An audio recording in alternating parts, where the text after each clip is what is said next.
Picture this, it's Thanksgiving dinner, and my family is demanding to know why they weren't invited to my wedding, so I tell them the truth had already happened. And when they swore, up and down, that they never got their invitations, that I had cruelly cut them out of the biggest day of my life, well, I had the receipts to prove they were lying. Literally. This was the moment I'd been both dreading and kind of looking forward to for months. The air in my parents' dining room was thick with the smell of roast turkey and simmering resentment. For years, I had been the family's emotional punching bag. My achievements were downplayed, and my feelings were brushed aside, but they had underestimated me. They figured I'd just keep taking their casual cruelty forever. They were about to find out how wrong they were, because I didn't just bring a green bean casserole to dinner. I brought a folder full of evidence that was about to blow our perfect family image to smithereens.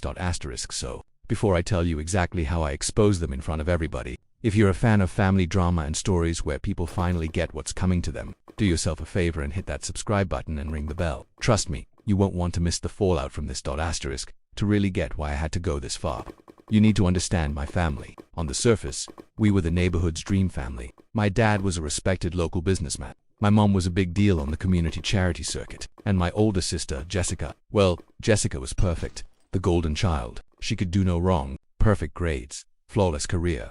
And her marriage to a suitable man was the social event of the year. And then there was me, the artistic one. In my family, that was just code for the future disappointment.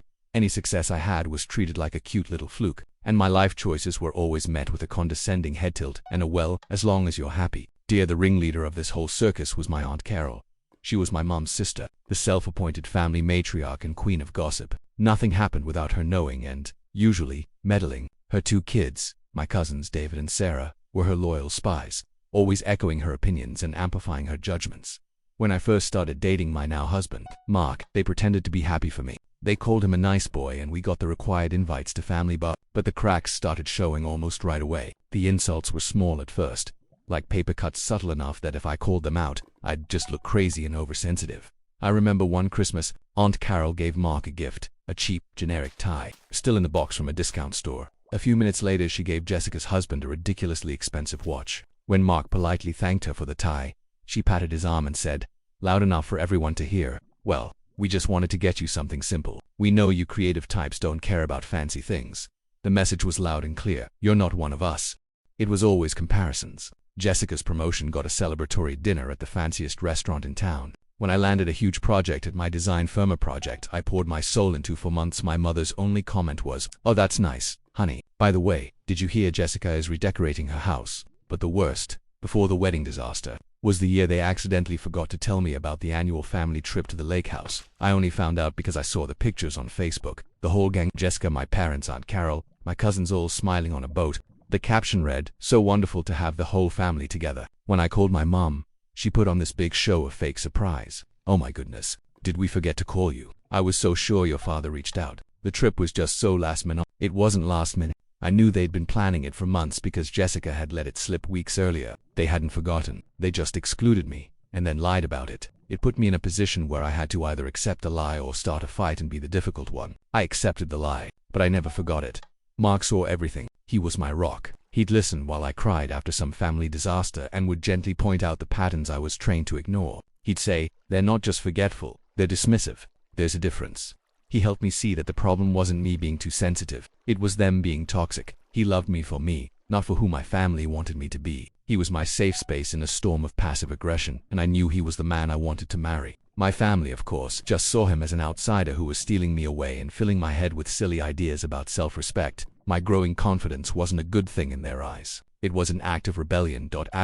Mark proposed on a crisp autumn evening while we were walking through our favorite park. It was quiet, personal, and absolutely perfect. We were so happy. And for a minute, I totally forgot about the family drama that was sure to follow. I called them the next day to share the news. The reaction, it was ... lukewarm, at best. After a long pause, my mother's first words were, oh, well that's sudden. Jessica gave me a forced, high-pitched wow. Congrats. I can't wait to help you plan. We have to make it perfect. It felt less like an offer and more like a corporate takeover. But Aunt Carol was the worst. She didn't even say congratulations. Her first question was, so, have you set a date? My calendar for next year is already packed, and we need to lock down the country club ASAP. The good dates go fast. See, in their minds, my wedding wasn't my wedding. It was a family production, another chance for them to play their roles as the perfect, happy family. Within a week, the demands began. Aunt Carol had already drafted a guest list of 200 people I barely knew. "These are important family friends, dear," she explained, like I was 5. "We can't possibly not invite them."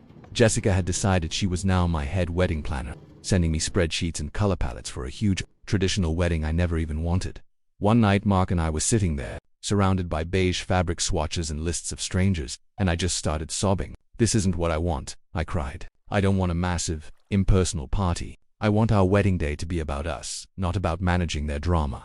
Mark took my hands and said, "Then that's what we'll do. This is our day, no one else's."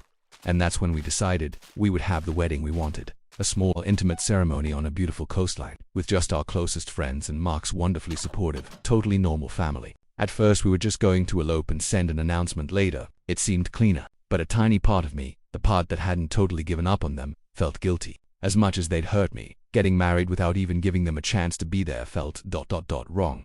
Like I was stooping to their level. So we came up with a new plan, a better one. One that was both fair and, as it turned out, foolproof. We would have our small destination wedding, invite our closest friends, and we would also send formal invitations to my immediate family, my parents, Jessica, and Aunt Carol's family. We'd extend the olive branch. We'd give them the choice. If they chose to come, we'd welcome them. But if they chose not to, their absence would be on them, and them alone.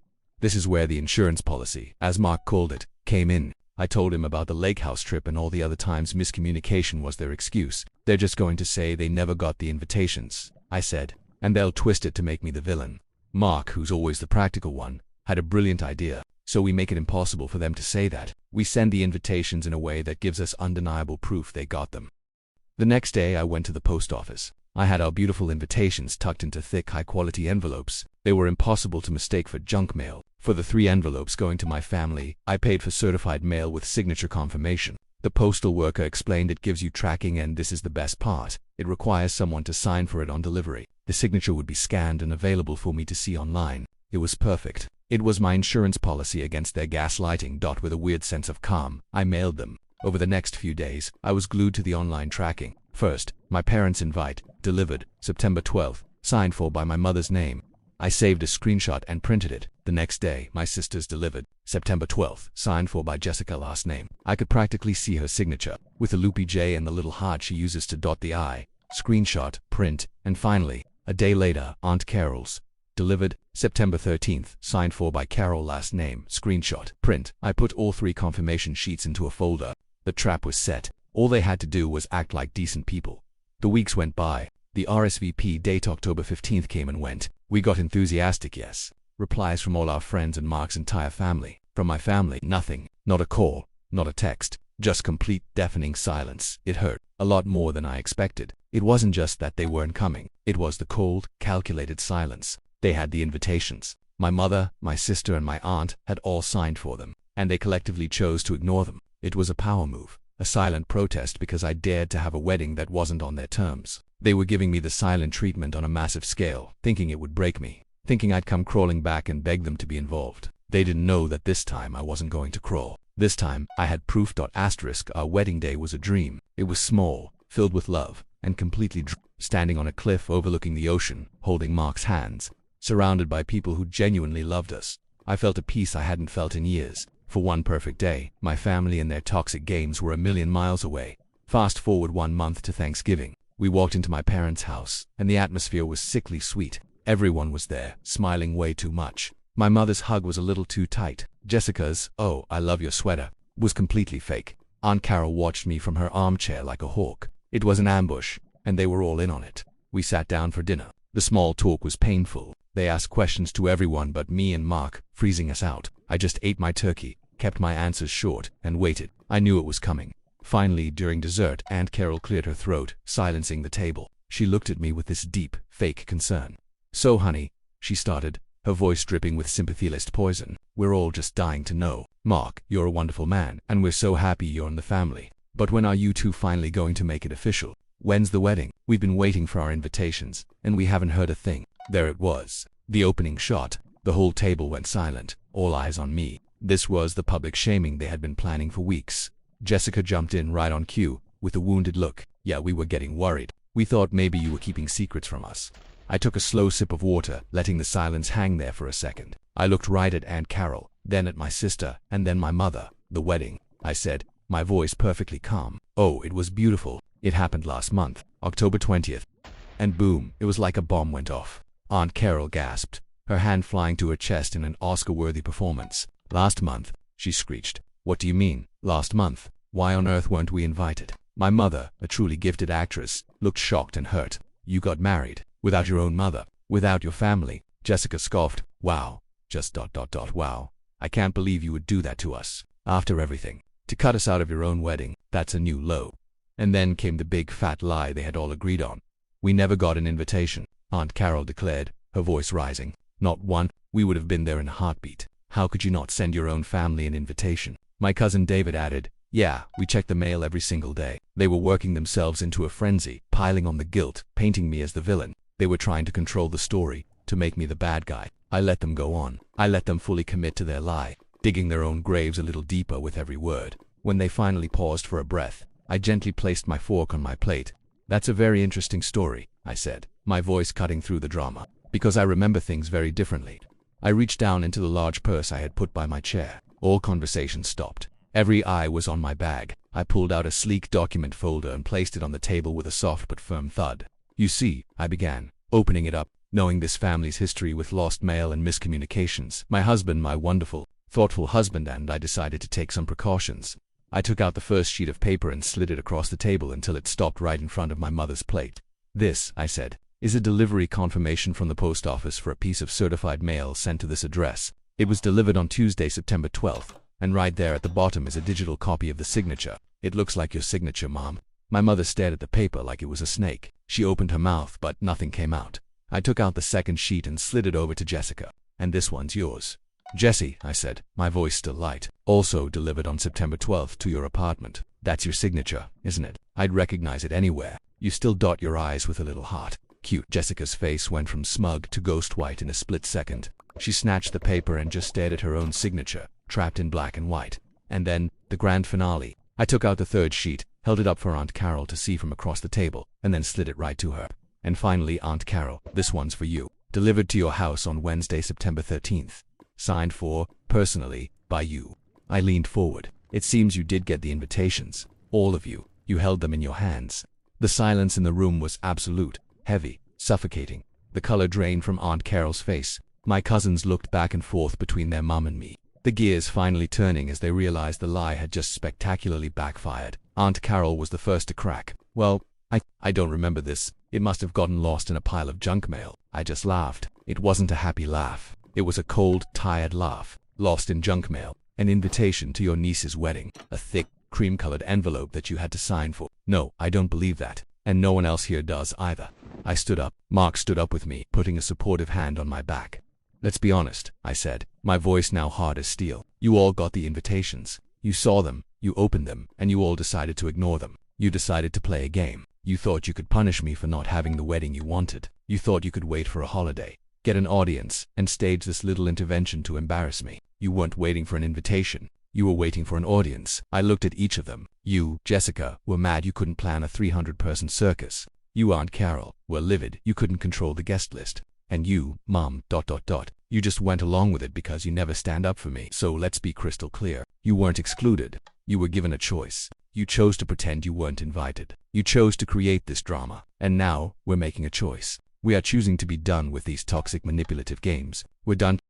With that, I turned to my father who had been sitting silently at the head of the table this whole time. Thank you for dinner, Dad, I said quietly. Then I looked at the rest of them, their faces a mix of shock and dawning horror. Enjoy your desserts. Mark and I turned and walked out. We didn't run, we walked with our heads held high. As the front door closed behind us, I heard the implosion begin and Carol screeching.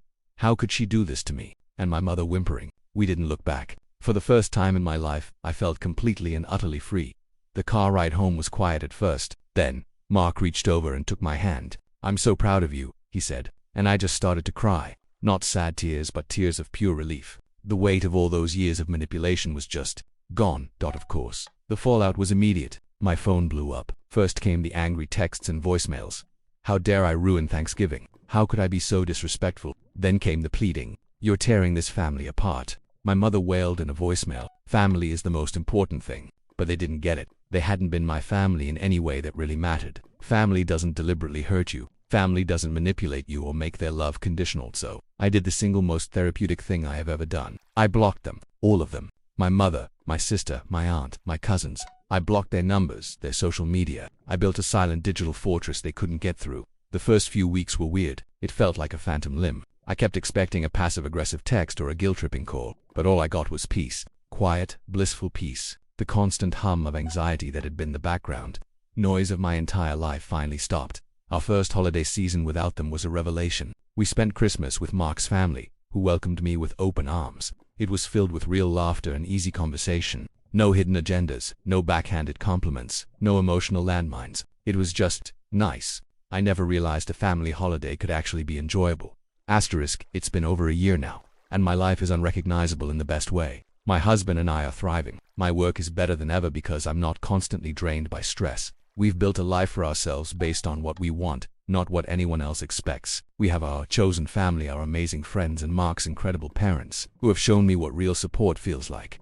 Looking back, that folder of receipts was more than just a tool for revenge. It was my declaration of independence. It was the physical proof I needed to finally stop doubting myself. Those receipts didn't just prove they lied about the wedding. They proved that for the last 20 years, all the slights, all the little hurts, they weren't all in my head. They were real, and they were toxic. Sometimes walking away from the people who are supposed to love you most is the greatest act of self-love. You can't choose the family you're born into, but you can absolutely choose the family you build. And mine is built on respect, honesty, and peace. No receipts required. Asterisk, and that's the whole story. So now I have to ask you guys, was I the jerk for calling them out so publicly at Thanksgiving, or did they get exactly what they deserved? Let me know your verdict in the comments below. I'll be reading them. And if you made it this far and enjoyed the story, please hit that like button and consider subscribing for more tales of drama and sweet, sweet vindication. Thanks for listening. My mother's whisper was sharp and meant only for me. Don't embarrass us. Across the table, my family was smirking as my sister's new boyfriend Liam turned my way. So, he asked, his voice full of polite interest, what is it that you do for a living? The clinking of forks and knives stopped. The whole table went quiet, not with anticipation but with this kind of predatory glee. They were waiting for the lie they all expected me to tell. They were all in on the joke that had been my life for more than a decade. But as I took a slow, deliberate breath, I felt something shift inside me. The years of quiet shame and swallowing their ridicule were over. They had no idea I was done lying. They had no idea that the truth I was about to drop would not just leave them speechless, but shatter the perfect little world they lived in. Forever. Asterisk, to get why that moment felt like a lifetime of pressure coming to a head, you have to understand my family. To the outside world, we looked perfect. My dad was a respected accountant, quiet and steady. My mom was the pristine suburban matriarch, obsessed with appearances. And then there was my older sister Clara. Clara was the golden child. She was everything my parents wanted. Beautiful, sharp, and ambitious. She was headed for a corner office, a fancy husband, and a life that would look perfect on a Christmas card. And then there was me, Alex, the scapegoat. In a family like mine, everyone gets a role. It's not about who you are. It's about what your parents need you to be. My parents needed Clara to be their shining success story, and they needed me to be the dumping ground for all their anxieties and fears of failure. I was the artistic one, the sensitive one, the one who was still figuring things out. And trust me, those weren't compliments. They were labels they used to dismiss me and justify playing favorites. This all started early. I remember being in high school, about 15. I was obsessed with computers, not just games, but how they worked. I wanted to start a coding club. I spent weeks drafting a proposal outlining how we could build our own simple programs, maybe even enter a local competition. I brought it to the dinner table one night. My heart was pounding. My dad glanced at it and mumbled something about it being a nice hobby. My mum, though, didn't hold back. She let out this little laugh, a sound like crushing glass. Alex, dear, she said, her voice dripping with condescension, shouldn't you be focusing on real subjects? History, something that will look good on a college application. Clara, never missing a beat, chimed in. Yet Alex, who's gonna join a club for nerds? She smirked, and my parents chuckled along. The proposal was never mentioned again. I threw the papers away that night, the shame burning my cheeks. 2 weeks later, Clara won a regional debate tournament. My parents threw a huge party. The house was filled with flowers and proud relatives, my mum beaming and telling everyone about her brilliant daughter. That same weekend, I'd won a small online coding challenge I entered on my own. The prize was only $100, but I had beaten 50 other programmers. I tried to tell my dad, but he just patted me on the shoulder distractedly and said, "That's nice, son," before walking away to get a guest a drink. I felt completely invisible. This pattern just got worse through college. My parents wanted me to get a safe degree, law, maybe, or finance like my dad. something predictable they could brag about. When I told them I wanted to major in computer science and entrepreneurship, they looked at me like I'd just announced I was joining the circus, an entrepreneur. My mother scoffed. Do you know how many of those fail? It's not a real career, Alex. It's a gamble. Your sister is on the pre-law track at a top university, my father added, as if that settled it. She's securing her future. You're chasing a fantasy. They gave me an ultimatum. They'd pay my tuition, but only if I switched to a major they approved of. I refused. That decision set the course for the next few years. While they paid for Clara's Ivy League education without blinking, I was on my own. I worked 3 part-time jobs to get through state school. I was a barista, a library assistant, and a late-night food delivery driver. My days were a blur of lectures, coding, and serving coffee. My family didn't see this as determination. They saw it as proof that I was failing. During holidays, the questions were relentless. Still at that coffee shop, Alex? My aunt would ask after a look from my mother. Clara just got a summer internship with a federal judge. My mom would announce, cutting me off before I could even answer.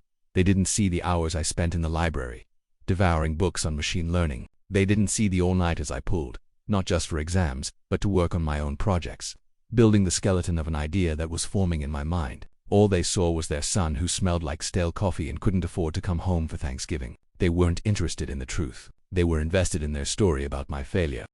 After graduation, it got even worse. I moved into a tiny run-down apartment and poured every cent I had, plus a small business loan I'd fought tooth and nail for, into my startup. To my family, I was basically unemployed. I was just playing on my computer in a room that barely fit a desk. Clara, meanwhile, landed a junior associate position at a huge corporate law firm. She had a sleek downtown apartment, a company car, a wardrobe that cost more than my rent for a year. She was the star. I tried to explain what I was doing at first. I tried to tell them about the complex algorithms I was developing. My company, Innovitech Dynamics, was using AI to create high-proficient sustainable logistics for shipping companies. I was building a system to help them reduce their carbon footprint by optimizing everything in It was groundbreaking stuff, and it was my entire life. But their eyes would just glaze over. So, you're a delivery boy? My mom asked once. Clara laughed. Sounds like you've invented a complicated way to lose money. After that, I just stopped trying. It was easier to let them believe what they wanted. Their dismissal hurt, but trying to win their approval and failing, over and over again, that was like a slow death. So I let them think I was a part-time web designer. I let them think I was struggling. My success became my secret, a secret I grew in the dark, fueled by their doubt while they were toasting Clara's promotion. I was closing my first round of seed funding, while they admired her new designer handbag. I was hiring my 10th employee, while they pitied me for driving my 10-year-old car. I was signing a lease on a 20,000 square foot office. I built my own world, a world where I wasn't the family screw-up but a CEO, until that night. The night Clara brought home Liam. He was a senior project manager at some tech firm, and my parents were all over him. He was a good match. He was going places. The whole dinner was a painful performance of the perfect family, and I was, as always, cast as the cautionary tale. The conversation was just a highlight reel of Clara's achievements. I just sat there, pushing food around my plate, waiting for it to be over, and then it happened. Liam, trying to be nice, turned to me with a genuine smile. Clara tells me you're in tech too, he said. What is it you do for a living? The air crackled. My dad suddenly got very interested in his wine glass. Clara had a smug, challenging look in her eyes. And that's when my mom leaned in and hissed those words. Don't embarrass us.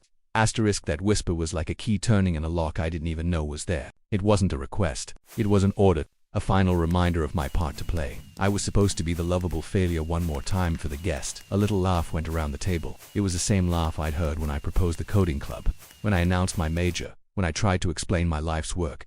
Clara leaned back, adding her own special touch. Oh, just lie, Alex, she said, loud enough for everyone. It's more interesting. Say you're a secret agent. No one will believe the truth anyway. Liam looked so uncomfortable, caught in a family crossfire he didn't understand. He started to say, no, really, I'm interested, But his voice died as he saw the looks on their faces. They were all waiting. My mum with a tight, warning smile. My dad staring at his plate. My sister with a look of pure, condescending amusement. And in that moment, something inside me didn't just break. It vaporized. All the years of humiliation, the quiet rage, the loneliness of being unseen by my own family, it all came together into a single point of ice-cold clarity. I could play their game one more time, tell a little lie, soak up their pity, and let a part of myself die, or I could burn it all to the ground. I looked down at my hands, then slowly looked up, right at Liam. My voice, when it came out, was shockingly calm and steady. It was the voice of a CEO, not a scapegoat. I'm the founder and CEO of a company called Innovitech Dynamics. Dead silence. Not the expectant silence from before, but a confused one. My father frowned, trying to place the name. My mother's smile flickered. Clara predictably scoffed. Innovatech, what? Is that another one of your little websites, Alex? I ignored her, my eyes still on Liam. Something incredible was happening to his face. His polite interest was gone. He'd gone pale, his mouth hanging open. He looked like he'd seen a ghost. Innovatech Dynamics, he whispered, his voice cracking. He leaned forward. The Innovatech Dynamics. I just nodded once, slow and deliberate. Liam's face was a mess of dawning comprehension. He looked from me to Clara and back to me. My company, he stammered, his professional cool gone. My company was just acquired. We got the all-hands email on Monday. The deal closed last week. We were acquired by Innovatech Dynamics. He swallowed hard, his eyes wide with a mix of awe and terror. Wait, he said. Does that mean you're my new boss? Like my boss's boss's boss? You're the ultimate boss? Time slowed down. The only sound was the hum of the refrigerator. I saw my mother's hand freeze mid-air, a wine glass hovering. I heard the sharp clatter of my father's fork dropping onto his plate, but my focus was on Clara. I watched fascinated as her smug smile melted right off her face. It was replaced by pure, unfiltered shock. Her expression cycled through confusion, then disbelief, then anger, and finally, a dawning, bottomless horror as she understood what Liam just said. The golden child, in that single moment, had been totally and completely eclipsed. The silence that followed was heavy. You could feel it. It was the sound of my family's entire reality being rewritten without their permission. My mother was the first to speak, though her voice was a high-pitched squeak. Alex, she said, her eyes wide and panicked. Is this some kind of joke? It is not funny. I finally looked away from Liam and met my mother's eyes. I didn't feel angry or triumphant, just empty. It's not a joke, Mom, I said quietly. I founded the company 5 years ago from my apartment, the one you said smelled like failure. Liam, meanwhile, was now completely Oh my God, he gushed, looking at me like I was a celebrity. I can't believe this. Innovatech is legendary. The acquisition is all anyone's talking about. You're pioneers. I read that profile on you in Wired last month. I just didn't connect the name. Wow, that right there, that praise from an outsider, from Clara's perfect boyfriend, was the final nail in the coffin of their story about me. It was one thing for me to claim success. It was another to have it confirmed by the very person they were trying to impress. My father started fumbling. Well, that's really something, Alex, he stammered. That's wonderful news. You should have told us. And there it was. My moment. It wasn't loud, just a simple question. Why? I asked, looking him right in the eye. So you could tell me it was a silly dream. So you could laugh and tell me to get a real job. I let the question hang in the air, thick and unanswerable. He had no reply. His mouth just opened and closed, like a fish out of water. For the first time in her life, Clara was speechless. Her role as the brilliant one had been so completely stolen that she had no script. She just sat there, staring at her hands, her face a pale, blank mask. The rest of the dinner was a masterclass in awkward. My parents tried desperately to pivot, to act like the proud, supportive parents they never were. So, Alex, how many employees do you have? My mother asked, her voice still shaky. Is the money good? My father added, with zero subtlety. I gave them short, polite, one-word answers. But when Liam, now my #1 fan, asked me smart questions about the future of AI and logistics, I opened up. I spoke to him with passion, explaining our 5-year plan for European expansion and our new R&D on drone delivery. I talked to him like a colleague, an equal. For the rest of the meal, my family just sat on the sidelines, shut out, listening. I wasn't just the CEO of a company. I was the CEO of that dinner table, and they were no longer on the board. The drive home that night was the quietest I'd ever known. It wasn't an angry quiet or a sad quiet. It was peaceful. For the first time, the background noise of my family's judgment, which had been the soundtrack to my life for so long, was just gone. I felt light.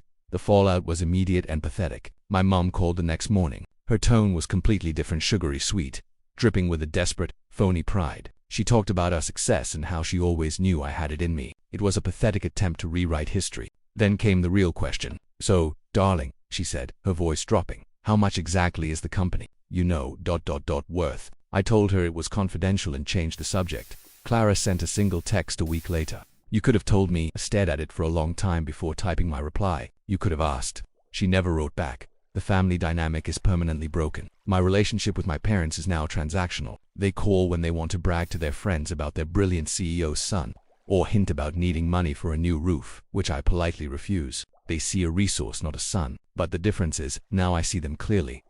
My relationship with Clara is non-existent. We're strangers who share some DNA. Our whole relationship was built on her being the golden child and me being the scapegoat. Without that, there was nothing left. Liam and I ironically have a great professional relationship. He's a smart guy, good at his job. He's still with Clara.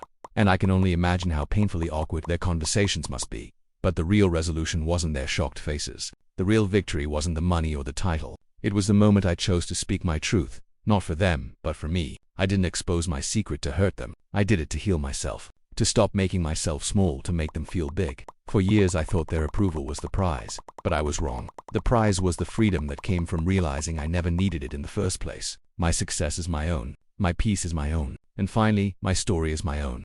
That night, I finally stopped living by their definition of success and started living by my own. It was terrifying, but it was also the most freeing moment of my life. So, I have to ask you, have you ever had to hide a part of yourself to fit in with your family? What would you have done in my shoes? Let me know in the comments below.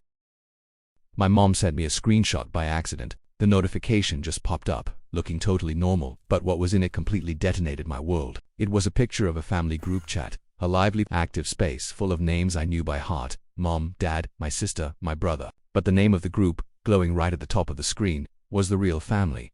And I wasn't in it. This is the story of how that one single careless screenshot led to me ghosting my entire family and to a Christmas Day blow-up that was caught, in all its glory, on my Ring camera. If you'd asked me a year ago, I would have told you my family was close. Not perfect, because no family is, but close in the ways that really mattered. We were a unit of 5. My parents married for 35 years. My older sister Clara, the high-achieving lawyer. My younger brother Leo, the charming free spirit who could never do anything wrong. And me, I was the glue, the planner, the one who remembered all the things. My job in the family was locked in early on. I organized the holiday gift exchanges, complete with spreadsheets so nobody got a duplicate gift. I was the one driving Mom to her doctor's appointments when Dad was too busy and my siblings had other plans. I was the one who remembered my parents, that anniversary every single year, and made sure a fruit basket or some flowers showed up on their doorstep. Clara was busy with her career. Leo was busy finding himself, but I was always there, reliable, present. I thought that meant something. I honestly thought it made me indispensable. I have this one memory from a few years back that, looking back on it now, should have been a huge red flag. At the time, I just saw it as me being the dependable one again. It was my dad's 60th birthday. Clara had promised she'd plan the party but got swamped with a big case. A week before the party, nothing was done. No venue, no invitations, no cake. I remember the panic in my mom's voice when she called me. "I don't know what to do," she whispered. "Your father is going to be so disappointed." So, I stepped in. I spent the next 7 days in a total frenzy of phone calls and errands. I found a local restaurant with a private room, worked out a set menu, and called every single family member and friend to invite them personally. I ordered a custom cake with a terrible photo of my dad fishing on it, which I knew he would love. I even put together a slideshow of old family photos that I'd spent hours scanning from dusty albums in their basement. The party was a massive success. My dad was genuinely moved, and he hugged me tight at the end of the night, smelling like wine and cigar smoke. "You saved the day, kiddo," he said. "We couldn't have done it without you." My sister, Clara, pulled me aside and thanked me over and over, promising she'd make it up to me. Leo, charming as ever, gave me a wink and said, "You're the best," before taking off with a group of his friends. I went home that night exhausted but so happy. I felt seen. I felt valued. I felt like a crucial part of the family engine. The one keeping all the parts moving. It was a feeling I chased, a role I really leaned into. Our official family group chat, the one I was actually in, was called Family Circle. It was functional. It was where I'd post things like, "Don't forget Grandma's birthday is on Saturday. I can pick up the cake if someone else gets the card." Or Mom and Dad's flight lands at 7 p.m. Can anyone do the airport run? The responses were usually short. A thumbs up emoji from Dad, a "can't" busy from Clara, a "sounds good" from Leo. I was always the one starting things, organizing, reminding. The silence between my logistical posts was just vast. I just figured they were all busy living their own lives. I never ever imagined it was because the real conversations, the actual life of the family, was happening somewhere else. I was the family's project manager, not a member of the board, and I was about to learn that in the most brutal way possible. It was a Tuesday night in late October. I was in my kitchen chopping vegetables for soup, listening to a podcast. Just a quiet, normal evening. My phone buzzed on the counter. A message from Mom. This wasn't weird. She'd send me random pictures of her garden or links to recipes all the time. I wiped my hands and picked it up. The message was a screenshot. My first thought was that she'd sent it to the wrong person, a classic mom move. I wasn't confused, not yet. I was just trying to get the context. It was a screenshot of another text thread. I squinted, my eyes adjusting to the bright screen, and then I saw it. At the very top of the image, the name of the group chat, The Real Family. My breath just caught in my throat. The air in the room vanished. The real family. The words seemed to mock me. Beneath the title were the profile pictures, my mom's smiling face, my dad's blurry, stoic photo, Clara's professional headshot, Leo's goofy selfie, and my sister's husband, Mark. 5 people. But not me. My heart started pounding.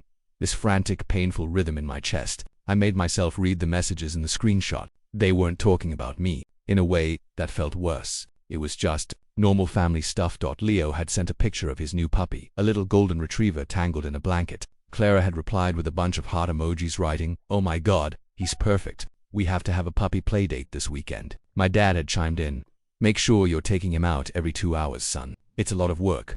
And then my mom's message, the one she must have screwed. Her text read, "Look at my perfect grandpuppy. So glad we can all share these moments together. My heart is so full. So glad we can all share these moments." That word all hit me like a punch. I wasn't part of that all. I was the family organizer, the emergency contact, the helper, but I was not, as it was now painfully clear, a member of the real family. The betrayal was this cold, creeping thing that seeped into my bones. This was different from a fight. This was a quiet, deliberate exclusion. This wasn't something done in a moment of anger. This was just how things were. They had built a digital home, and they'd hung a "Do Not Enter" sign on the door with my name on it. People say that being rejected by your family is a unique kind of pain, that it cuts deeper than any fight with a friend. They're right. It's like your whole foundation just disappears from under you. I just stood there in my kitchen, the knife still in my hand, carrots half. The podcast was still playing, some cheerful voice talking about something completely pointless. I felt sick. I reread the group chat name, The Real Family. It implied that I was, what, the fake one, the aid on, the obligation.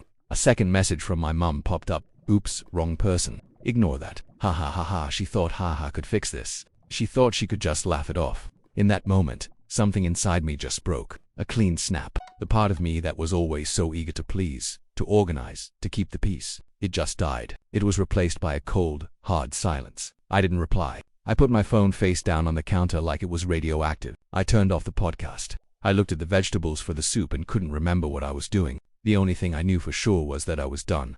Completely. The first 24 hours were just a numb blur. I didn't reply to my mom's oops text, or her follow-up an hour later, "Are you okay?" I didn't answer her call that night, or the one the next morning. My phone became this object of pure dread. Every buzz sent a jolt of anxiety through me. The first call from my sister Clara came that afternoon. I let it go to voicemail. Her message was dripping with her usual impatience. "Hey, it's me. Mom's freaking out because you're not answering. Whatever's going on, can you just text her so she'll stop blowing up my phone? I'm in the middle of a deposition. Thanks. Are you okay? Not, is something wrong?" Just a complaint that my crisis was inconvenient for her, and that message. That sealed the deal. This wasn't just about a secret group chat. This was about a pattern of disregard that I had been letting slide for years. The group chat wasn't the disease. It was just a symptom. So I made a decision. I wouldn't confront them. I wasn't going to scream or cry or demand an explanation. Why should I? To give them the satisfaction of watching me break, only to hear them explain it all away and tell me I was being too sensitive. Their explanation was right there in the name of the chat, The Real Family. What else needed to be said? My exclusion was their reality, so my silence would be mine.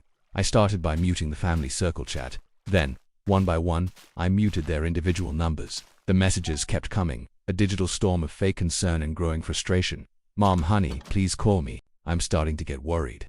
"Mom, did I do something to upset you? Was it that silly screenshot? It's not what you think." "Mom, I'm going to come over if I don't hear from you." "Clara, this is getting ridiculous. You're acting like a child." "Call Mom." "Clara, we have to plan for Christmas. Are you going to be difficult about this?" Leo, your mom's losing her mind. "What's up?" "Leo, dude, answer your phone." Even my dad, a man who usually only communicates in grunts, sent a text. "Your mother is upset. Call her." The messages revealed everything. My mother was worried about her own guilt. My sister was annoyed at the disruption. My brother was confused. And my dad was just trying to manage my mom's feelings. Not a single one of them asked the simple question, "Are you hurt?" Days turned into weeks. November rolled in, gray and cold, matching my mood. Ghosting them became a weird kind of fortress. Inside I was safe from their casual insults and fake concern. But it was also a prison. I was just alone, stewing in my own anger. My phone was a constant source of stress. After 2 weeks of this, I did something I never thought I'd do. I blocked them. First Mom. The guilt was massive, but the relief was even bigger. Then Clara, that was easy. Then Leo. Then Dad. The silence was finally, blessedly, total. I knew this was the nuclear option. You don't just block your whole family without expecting some major fallout. And with Christmas coming, I knew the fallout was going to be epic. I'd always hosted Christmas Eve. My house, my cooking, my thing. As December started, I could just imagine the conversations happening in the real family chat. They'd be annoyed they had to make their own plans. They'd be furious I had ruined their holiday. Good. Let them be furious. Let them plan their own perfect Christmas. They had their real family. They didn't need me. The hurt was still there. This deep ache in my chest, but now it was covered by a cold layer of resolve. I was bracing for impact. I knew they would show up unannounced, and I knew I had to be ready. Christmas morning came not with joy, but with this low hum of dread. I woke up late, made coffee, and just sat by the window, watching the snow fall. It was the first Christmas I'd ever spent totally alone, and it was both incredibly lonely and weirdly peaceful. No frantic calls about who was bringing potatoes, no last-minute store runs, no pressure to fake holiday cheer, just silence at around 11 a.m. It happened. My phone, which had been quiet for weeks, buzzed with a notification from my Ring camera. Motion detected at your front door. I opened the app, my heart starting to pound. And there they were, all four of them, bundled in winter coats, getting out of my dad's SUV. My mother, clutching a gift. My father, his face set in a grim line. Clara, looking angry. And Leo, trailing behind, looking uncomfortable. They looked like a gang of carolers here to collect a debt. I watched on my phone as they marched up my walkway. I didn't move. I just sat there on my couch, watching the live feed. My mom rang the doorbell. The chime echoed through the house. I didn't answer. She rang it again, longer this time. Then the knocking started. "Honey, we know you're in there," she called out, her voice shaky through the camera's speaker. "It's Christmas. Please, let us in." Silence. Then Clara shouldered my mom aside and started banging on the door with her fist. "This is insane. Open the door right now. You are ruining Christmas. Ruining Christmas." The irony was so thick I could choke on it. They had destroyed the very idea of family for me, and they were worried about one day on the calendar. Through the Ring speaker, I heard my dad mutter, "Clara, that's not helping." "Well, what do you suggest we do?" "Dad," she snapped back, "just stand out here and freeze. He's acting like a lunatic." They argued for another 5 minutes. My mother started to cry. Leo just kept shifting his weight, looking down the street like he was hoping for an escape. It was a pathetic little scene on my doorstep. I could have just stayed inside and let them eventually give up. But the anger that had been simmering for 2 months finally boiled over. I needed them to see me. I needed to say my piece, not for them, but for me. I stood up, walked to the front door and took a deep breath. I turned the deadbolt and pulled the door open. They all froze and stared, stunned into silence. Their faces were a mix of relief, anger, and shock. Finally, Clara spat. "Are you done with your little tantrum?" "I'm not having a tantrum, Clara," I said, my voice eerily calm. "I'm just living my life. What do you want?" "What do we want?" my mother cried, stepping forward, holding out the gift like a white flag. "We want to see you. We want our family back. We were so worried." "Worried?" I asked, and a laugh with zero humor escaped my lips. "Were you worried, or were you just annoyed that your holiday plans got messed up?" "That's not fair," my dad said, his voice low and warning. "We are your family." And that was it, the final trigger. "Are you?" I said, looking each of them in the eye. "Because I'm not so sure. Why would I want to spend Christmas with you? I'm not a part of the real family. Remember?" Dead silence. The words just hung there in the cold winter air. I watched the color drain from my mother's face. Her hand flew to her mouth, her eyes wide with dawning horror. She knew exactly what I was talking about. Clara and Leo just looked confused. "The what?" Leo asked, glancing at Mom. Clara's lawyer brain was already spinning. "What is he talking about, Mom?" My mother just stood there shaking her head, tears streaming down her face. I didn't," she stammered. "You didn't mean to send it to me." I finished for her, my voice completely flat. "But you did. You sent me the screenshot of your secret little club, the real family. The one where you all share your lives and your jokes and your new puppies. The one where I don't exist." The realization hit Clara and Leo at the same time. Clara's face went from anger to pale, shocked, denial. Leo just looked down at his feet, ashamed. My dad looked at my mom, then at me, his face unreadable but filled with a heavy new understanding. They were caught, their secret world was out in the open, and the comfortable reality they'd built for themselves was crumbling on my front porch. In the moments after I said it, nobody spoke. The only sound was my mother's quiet, broken sobs. The gift she was holding slipped and landed in the snow with a soft thud. Clara opened her mouth, then closed it. For once, she was speechless. Leo looked like he wanted the ground to swallow him whole. Finally, my dad cleared his throat. "Son," he started, but the words wouldn't come. I didn't want to hear it. Not excuses, not justifications, not some panicked half-hearted apology. The damage was done. "I think you should all leave," I said, my voice flat. Final. My mother looked up, her face a mess of despair. "No, please," she begged. "We can talk about this. We can fix this." "Fix what?" I asked, and I really meant it. "To fix the fact that you've had a separate family chat for who knows how long. To fix the fact that you see me as an outsider in my own family. You can't fix that, because it's how you really feel. The name of the group says it all. I looked at them one last time, a collection of strangers. On my doorstep on Christmas Day, the people who were supposed to be my safe harbor. There's nothing left to say, I told them. Then, I calmly closed the door, shutting out their shocked faces. I locked the deadbolt. I walked back to my living room window and watched them on the Ring camera. They just stood there for another minute, frozen. Then, slowly, like a defeated army, they turned and walked back to the car. My dad put a hand on my mom's shoulder as she cried. Clara stared back at my house, her expression not angry anymore, just blank. They got in the car and drove away, leaving a single, brightly wrapped gift abandoned in the snow. The silence in my house after they left was different. It wasn't peaceful. It was heavy and hollow, aching with the finality of it all. I didn't feel like I'd won. I didn't feel vindicated. I just felt this huge, overwhelming sadness for the family I thought I had, and the one I now knew I'd lost for good. It's been almost a year since that Christmas. I haven't spoken to any of them. There were a few attempts, long rambling emails from my mum, a formal text from Clara suggesting family mediation, even a card from Leo with just, "I'm sorry" inside. I never responded. The trust is just too broken.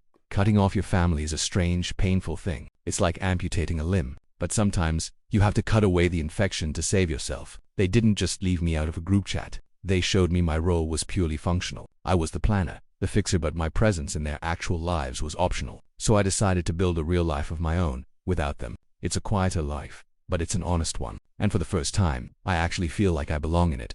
Asterisk, this was one of the hardest things I've ever gone through. A betrayal from the people who were supposed to love me unconditionally. Have you ever felt excluded by your own family? Or discovered a secret that changed everything? I'd love to hear your story in the comments below. And if you want to hear more stories about setting boundaries and choosing your own peace, make sure to like and subscribe. Thanks for listening. For 20 years, my family treated me like a ghost at their Thanksgiving table. All eyes were always on my brother, Mark, the golden child. But this year was different. This year, the ghost was about to speak as they went around the table, once again recounting my brother's latest triumph, a minor promotion at a middling marketing job. I took a slow, deliberate sip of wine. They didn't know it yet, but I was about to drop a $160 million secret that would stop their world, and their precious family hierarchy, dead in its tracks. This Thanksgiving wasn't going to end with pie. It was going to end with a reckoning. To understand how we got here, to this exact moment, with my mother praising Mark for successfully managing a team of 3, we have to go back. Way back. If you've ever felt like the invisible member of your own family, or if you just love a story where the tables get turned, do me a favor and hit that subscribe button. You really won't want to miss how this ends. Now, let's get into it. Growing up, my family was a masterclass in what psychologists call golden child syndrome. For reasons I'll never understand, my parents decided early on that my older brother, Mark, was the sun. The rest of Usme and my younger sister Chloe were just planets caught in his orbit. Mark could do no wrong. His smallest achievement was cause for a parade, while our successes were met with a distracted nod, if we were lucky. This wasn't just a feeling. It was a measurable reality that defined our entire childhood. I remember my 8th birthday. I'd asked for a telescope. I was obsessed with the stars and spent hours in the library reading about nebulae and distant galaxies. A telescope felt like the key to the universe. My parents just smiled and said, "We'll see." 2 months earlier, for Mark's birthday, he'd casually mentioned wanting a new video game console. For weeks, the house buzzed with talk about which model to get. His birthday was a spectacle, a mountain of presents, a house full of his friends, a cake that belonged at a wedding. My birthday came and went with a small, lopsided cake after dinner. When I asked about the telescope, my dad clapped me on the shoulder. Maybe next year, sport. We had to put our budget towards Mark's new computer for school. Mark wasn't getting a computer for school. He was getting it for video games. I didn't get a telescope. I got a book about famous astronomers and a sweater 2 sizes too big. This pattern just repeated itself endlessly. When Mark got a C+ on a paper, my mother would beam and say, "He's just so brilliant. School is probably a bit boring for him," and pin it to the fridge. That same semester, I won the district-wide science fair. I brought home a blue ribbon and a trophy. When I showed my mom, she was on the phone, bragging about how Mark scored a goal in his soccer game. She glanced at my trophy and said, "Oh, that's nice, dear. Put it on the shelf in your room." The trophy went on my shelf and was never mentioned again. I learned early that my achievements were my own, to be celebrated in silence. Only Mark's life was family business. My sister, Chloe, and I became the lost children. If something went wrong, it was our fault. If Mark broke a vase playing ball in the house, he'd give a sheepish grin and my mom would laugh. Boys will be boys. If I left a glass on the coffee table, I got a lecture on responsibility. Chloe and I formed a silent alliance. We were 2 ghosts haunting the same house, speaking through shared glances and quiet sighs. We saw the blatant favoritism, but we were kids. What could we do? We learn to make ourselves small, to not ask for too much. Expectation just leads to disappointment. And our house was flooded with it.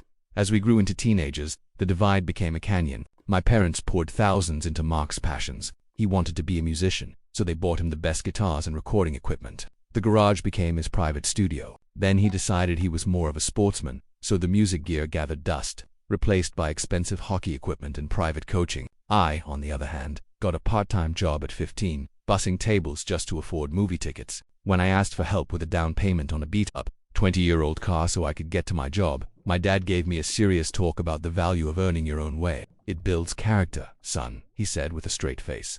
Just a week after he'd co-signed a loan for Mark's brand new sports car as a graduation present. The hypocrisy was just breathtaking. It wasn't about building character. It was about resource allocation. In the economy of our family, Mark was a blue-chip stock, and Chloe and I were junk bonds. College was the final straw. Mark got into a private out-of-state university with a tuition that made my eyes water. My parents took out a second mortgage. They boasted to anyone who would listen. Mark's going to Access Alignment University. They threw him a lavish party. I got into our local state university with a partial scholarship. It was a good school, but to them, it was a consolation prize. When I announced the news, my father just nodded. Good, that's practical. You'll be able to keep your job at the diner. There was no party, no financial support. I took out loans and worked 2 jobs through college. I was always exhausted. Thanksgiving became an exercise in endurance. I'd come home, desperate for a break, only to sit through hours of "How are your classes, Mark? And tell us about your fraternity." Mark, my life was a footnote. I remember one Thanksgiving vividly. I was a junior in college and had just won a major research grant with a $5,000 stipend. I was ecstatic. I thought, this they can't ignore. I waited for a lull in the conversation, which was, of course, about Mark's spring break plans. Finally, I cleared my throat. I have some good news. I won the Chancellor's research grant. There was a brief, polite silence. My mother smiled faintly. "Oh, how wonderful, dear. That's nice then." My aunt turned to Mark. "So, Cancun, are you staying at an all-" And just like that, the conversation moved on. My $5,000 achievement, swept away by talk of resort packages. I felt that familiar coldness in my chest, the feeling of screaming into a void. I looked at Chloe. She gave me a small, sad smile. She got it. That night, something in me shifted. I stopped trying. I stopped hoping for their approval. I realized, with a clarity that was both painful and liberating, that I was on my own. My family had made their investment. It was time for me to make mine in myself.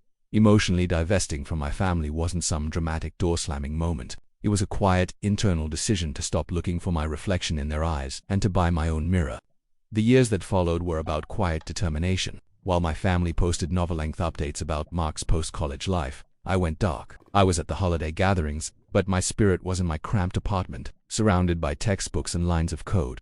My journey didn't start with a dream of being a millionaire. It started with a problem I saw at a soul-crushing part-time job at a logistics company. Their whole system was archaic, a mess of outdated spreadsheets and paperwork. It was chaos masquerading as a process, and mistakes cost them thousands every day. While my co-workers complained, I started designing a solution. My field was computational linguistics, teaching computers to understand human data. I realized I could apply that to logistics. I envisioned a single, cloud-based platform that could streamline everything from inventory to shipping, with a simple interface. For 3 years, this project was my obsession. I graduated and got a menial data entry job to pay the bills, but my real work started when I got home. My apartment was a command center, with whiteboards covering the walls. I lived on instant noodles and cheap coffee. My family knew nothing. To them, I was Alex, with the boring little computer job. My mother would call and ask, "Are you still doing that data thing? Mark just got a corner office, you know."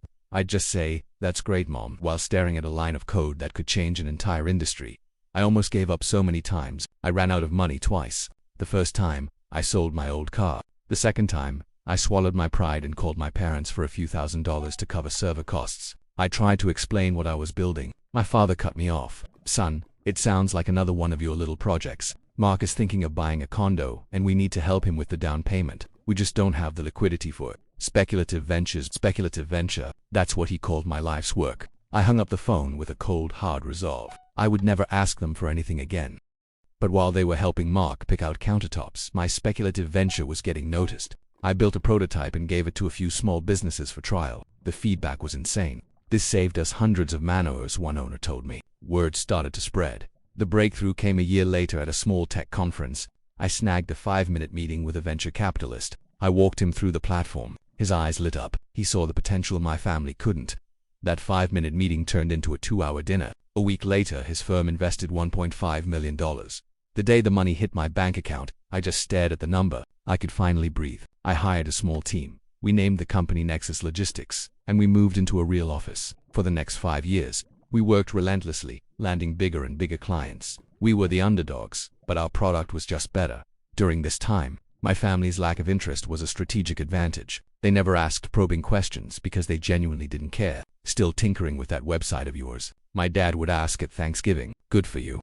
They had no idea I was flying to Tokyo to close 7-figure deals, or that we were being profiled in tech journals. Their total indifference was the perfect camouflage. 6 years after I started, the culmination of all that work arrived. A tech behemoth made an offer to acquire Nexus. My board said to take it, but I knew what I'd built. I counted with a number that made my own lawyer's jaw drop. For 2 weeks there was silence. I thought I'd blown it. Then, my phone rang. They accepted my counteroffer.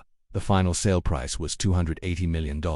After paying everyone off, my personal take-home was just over $160 million. The day it was all finalized, I sat alone in my empty office. I had done it. I had built an empire in total silence. I thought about calling my parents, about finally showing them the trophy they could never ignore. But I stopped. The victory felt too personal, too hard-won. It was my secret, and I decided I would hold on to it, waiting for the perfect moment. A moment like Thanksgiving. The drive to my parents' house for Thanksgiving felt different this year. Usually, I'd be mentally preparing to be a background character in the Mark show. This time, I felt a calm that comes from knowing you hold all the cards. I wasn't going for their approval anymore. I was going for closure. The scene was exactly as I'd pictured. My father was holding court, laughing at something Mark had said. Mark was soaking in the adoration. My sister, Chloe, was quietly helping in the kitchen, and she gave me a quick, tired smile or a silent acknowledgement. Dinner was, as always, a monument to Mark. We heard about his leadership conference, his brilliant idea to rebrand yogurt, and his plans to renovate his bathroom. When my aunt asked me what was new, I just said, "I've been busy with work." Before I could say more, my father jumped in. "Mark is the one who's been busy. Tell them about the new project, son." The praise was nauseating. They weren't just proud. They were performing. The final straw came with dessert. My mother made an announcement. "Your father and I have been thinking," she said, beaming. "Mark works so incredibly hard, and we feel he deserves a real leg up. So, we've decided to gift him the remaining equity in our house to help him buy a bigger place." Murmurs of approval went around the room. Mark looked like a king accepting tribute. Then my father looked at me, a patronizing smile on his face. "Don't you worry, Alex," he said. "Once you get your little business on its feet, maybe you can afford a nice little condo one day too." That was it. The condescension. The sheer, blind ignorance. It was perfect. I let the moment hang in the air. I slowly placed my fork down, the small clink cutting through the chatter. All eyes turned to me. "That's a very generous gift, Dad," I said, my voice even. "Property is a complicated asset. I've been learning a lot about that myself recently." My mother smiled indulgently. "Oh, is that so, dear?" I took a sip of wine. "Yes, actually, deciding what to do with the money from my company's acquisition has been the trickiest part." I paused, letting acquisition sink in. The final payout was around $160 million. After all was said and done, managing the investments is practically a full-time job now. Silence, an absolute void of sound. My mother froze, her hand hovering in midair. My father's smug smile collapsed. My aunt's fork clattered onto her plate. And Mark just looked bewildered, like his brain had short-circuited. Their lifelong narrative had just been shattered. But the best reaction came from Chloe. Her eyes widened, her jaw dropped, and then a slow smile spread across her face. A smile of pure shock and triumph. My father found his voice first. A weak, choked sound. What did you say?" "Nexus Logistics," I said simply. "My little business. We were acquired by Atlantic a few months ago. It was the largest private logistics software deal of the year. I think the Wall Street Journal mentioned it." My mother sank back into her chair, her face pale. $160 million. She whispered. And then, the scramble began. The shock was replaced by frantic energy. Suddenly, I was the most interesting person in the world. "Alex, my boy, why didn't you tell us?" My father boomed, his voice utterly false as he scrambled over to clap me on the back. "You never asked," I said, looking him straight in the eye. My mother was next. "Oh, honey, we are so proud of you. We always knew you had it in you," she gushed. The questions came in a flood. Through it all, I was calm, polite, and distant. I was no longer the invisible son. That was a resource, a bank. The real reason for their sudden affection became clear when my father pulled me aside. He draped an arm around my shoulders. "Listen, son," he began, "about the house. Obviously Mark doesn't need that help now, but you know, your mother and I, with your resources, maybe we could look at a nice property in Florida, a place for the whole family." There it was. The ask. Not even an hour had passed. I gently removed his arm. I looked at him, then at my mother watching with hopeful eyes. I looked at Mark, standing awkwardly by the fireplace. No longer the golden child, just a guy with a mid-level job. "No," I said. My voice wasn't angry. It was just final no. My father repeated, "For my entire life," I said, my voice quiet but carrying across the room. "You two have made it clear where I stand. You poured everything into Mark. You taught me, through neglect, that I had to earn my own way. So I did." I looked at my mother. "You were never proud of me. You were proud of the idea of a successful son, and you just bet on the wrong one." I turned to my father. "You taught me the value of $1 by making me earn every single one. Thank you for that. It's because of you I know the value of this $160 million. And I know it's far too valuable to be used to buy the affection I was denied for 30 years. I stood up. "The money changes my life, but it doesn't change the past. I will not be your retirement plan."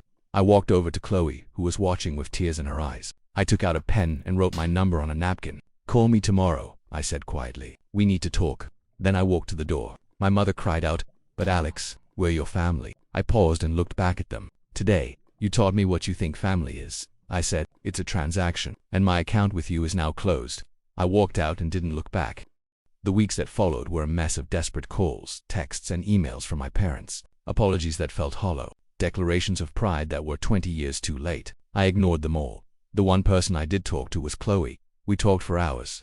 For the first time, about the years of neglect, I learned she had become a talented landscape designer, though her success was always overshadowed. I paid off her student loans and set up a trust for her to expand her business. No strings attached. It was about acknowledging her, about finally telling her, "I see you." As for me, my life hasn't changed all that drastically. But the freedom that's the real fortune, the freedom to know my self-worth isn't up for debate. I learned a hard lesson. Family isn't always blood. It's about who sees you when you feel invisible. My parents failed that test, and in doing so they gave me the greatest gift of all, the motivation to build a life where I would never need them again. Asterisk. The dynamic of family and money is always complicated. What would you have done in my situation? Let me know in the comments. And if you enjoyed this story, make sure you're subscribed. Thanks for listening. The email from the bank was just one sentence, but it was enough to burn my world down. "Your joint account has been emptied." My son, the one I'd raised, the one I'd trusted with everything, had drained my life savings, not for some awful emergency, but for a luxury vacation with his wife and her mother. As I stared at their grinning photos from a resort in Bali, I didn't cry. I just opened my computer and created a new folder. I called it a repayment plan. Before we get into how I turned my son's dream vacation into his worst financial nightmare, go ahead and hit that like button and subscribe. If you believe karma is a dish best served cold, you're in the right place. Let's get into the story. It all started with love, didn't it? My son Mark was my entire world. From the moment he was born, every single thing I did was for him. I worked 2 jobs to make sure he had everything he could ever need. I celebrated every one of his successes like it was my own. I was so proud of the man I thought he'd become. Successful, a homeowner with a wife, Tiffany, who seemed to make him happy.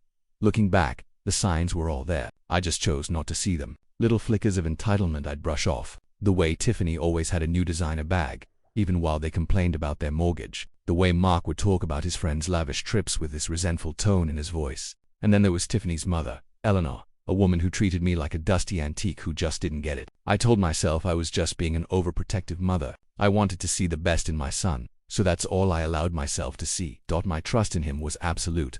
So when I had a health scare last year, a bad fall that left me laid up for weeks, my first thought was practical. Who would pay my bills if I couldn't? Mark was the only answer. I can still picture that conversation at my kitchen table. I told him I wanted to add him to my main savings account. "Mark," I said, "this is a joint account, for emergencies only. If I'm ever in the hospital and can't manage things, I need you to be able to step in. That's it. This money is my entire retirement. It's everything." He looked me right in the eye, his face a perfect mask of sincerity. "Of course, Mom, I get it. You can trust me. I would never, ever touch a penny unless it was a real emergency. You have my word." His word. We went to the bank the next day. I remember the teller explaining that as a joint owner, he'd have full and equal access to all the funds. I just nodded along, thinking, yes, that's the point. For emergencies. It never once crossed my mind that he would hear full access and think personal slush fund. My money, 30 years of careful saving, was now legally just as much his as it was mine. I'd handed him the keys to my financial kingdom, believing he'd only use them to guard the gates. For a year, it was fine. The account sat untouched. My health got better, but I left his name on it for peace of mind.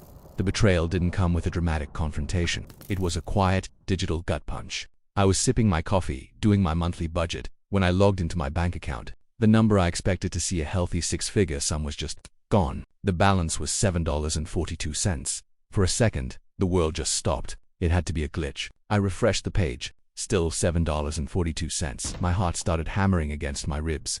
My hand was shaking so badly I could barely click on the transaction history, and there it was. A single, massive wire transfer to something called Bali Getaway Services. My first thought was fraud. I'd been hacked. I was about to call the bank when a notification popped up on my phone. A new post from Tiffany. The picture loaded. It was Mark, Tiffany, and her mother, Eleanor, clinking champagne glasses in front of an infinity pool. Mark's arm was wrapped around Tiffany, a look of pure bliss on his face. Tiffany's caption was the final twist of the knife, living our best life in paradise. So grateful for my amazing husband who makes all our dreams come true. Hashtag Bali Bliss, hashtag Dream Vacation, hashtag Hard Work Pays Off. Hard work pays off. The words echoed in my head.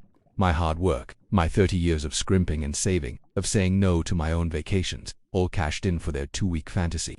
He hadn't just taken my money. He'd taken my past and my future and melted them down for social media likes. The feeling that washed over me wasn't just anger. It was the profound, hollow feeling of being played for a fool. His sincere promises, his concerned gaze, all an act. He, his wife, and his mother-in-law were sunning themselves on the other side of the world with my life's work. I picked up my phone to call him, to scream at him, but then I stopped. What would that accomplish? A screaming match would just give them a story to tell about his crazy, controlling mother. It wouldn't get me justice. It wouldn't return a single dollar. I put the phone down. The panic in my chest was cooling, hardening into something else. Resolve. He thought I was just a sad old woman who would cry and forgive him.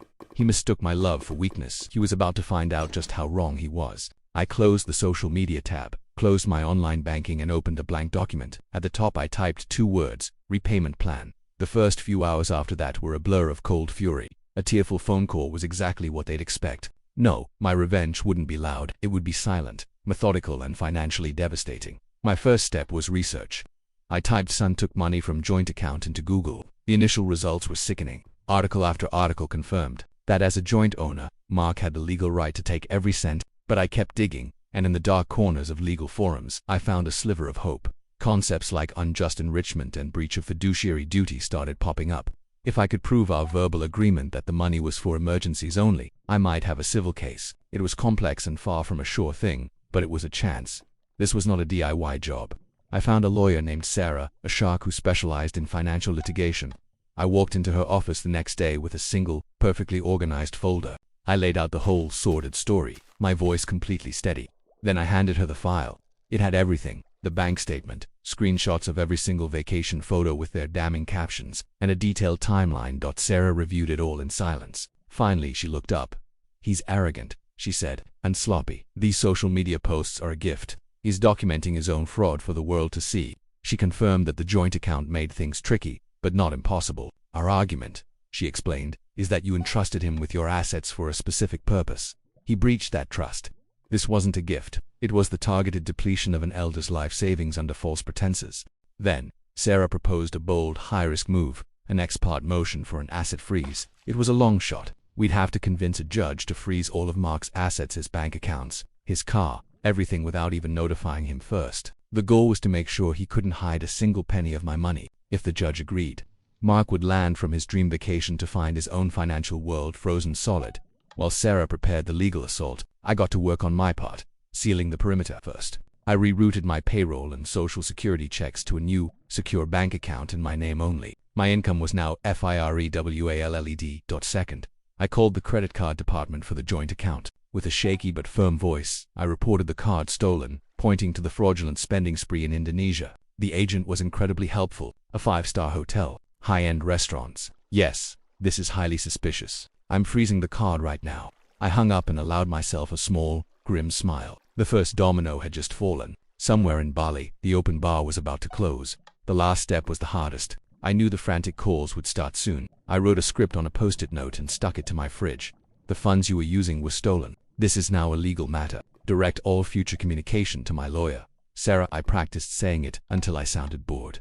For 2 days, I waited and watched their social media. They rented a yacht. Tiffany bought more jewelry. They were burning through my life with terrifying speed, and with every post, my resolve hardened. I was no longer a grieving mother. I was the silent architect of my son's downfall. He was basking in the sun, but a storm was gathering. and he had no idea it was coming for him. The call came at 2 in the morning. "Mom, thank God. Something's wrong." Mark's voice was a frantic squeal. In the background, I could hear Tiffany wailing. "Mark, what is it?" I asked, pretending to be sleepy. "It's the credit card. They declined it. They cut it up. The hotel manager is going to call the police if we can't pay. You have to call the bank and fix this." I let the silence hang for a beat.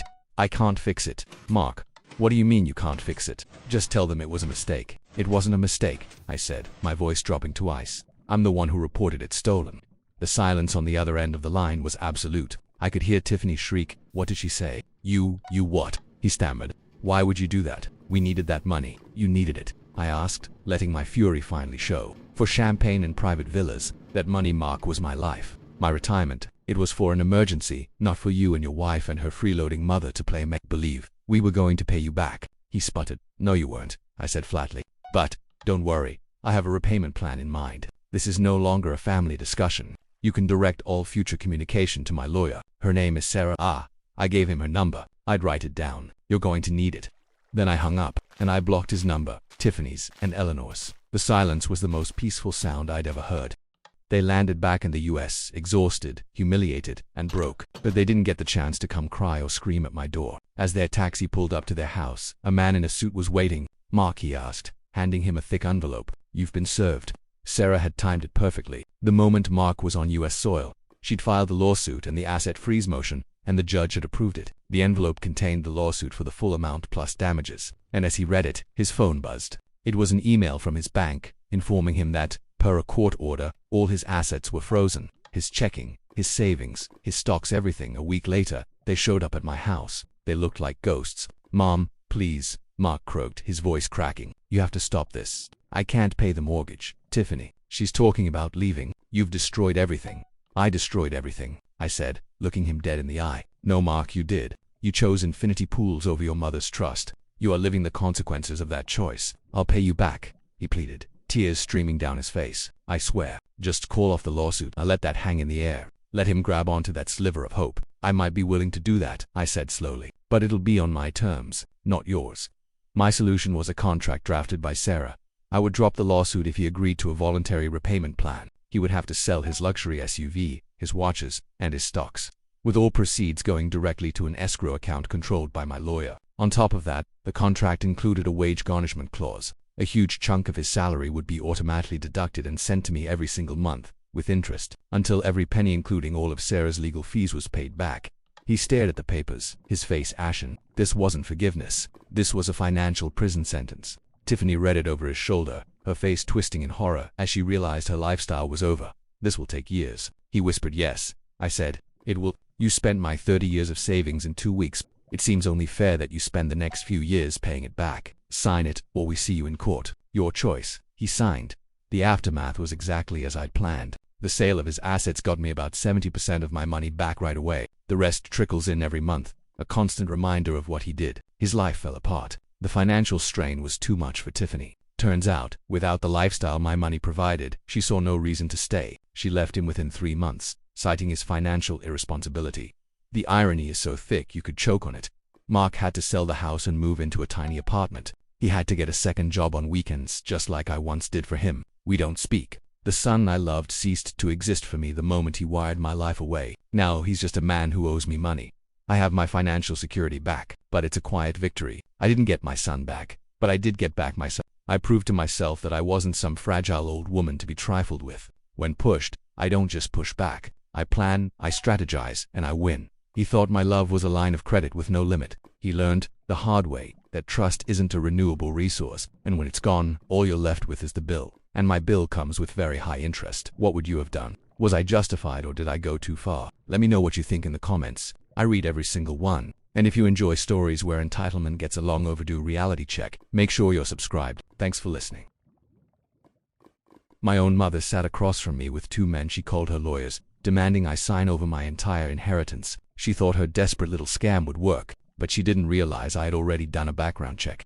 And I was about to expose all 3 of them in the most humiliating way possible. This is a story about how greed can poison a family. If you're ready for some sweet justice, let's get into it.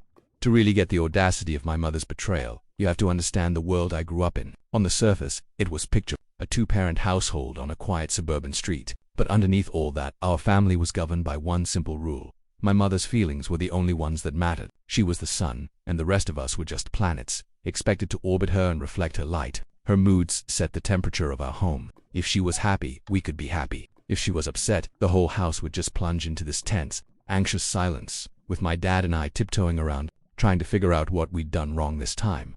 Her defining trait was a deep, unshakable sense of entitlement. It wasn't just that she wanted things, it was that she truly believed she was owed them. I remember one Christmas when I was about 10. I'd saved my allowance for months to buy my grandfather a beautiful leather-bound book about classic cars, his lifelong passion. I was so proud to give it to him. He was thrilled. His eyes just lit up.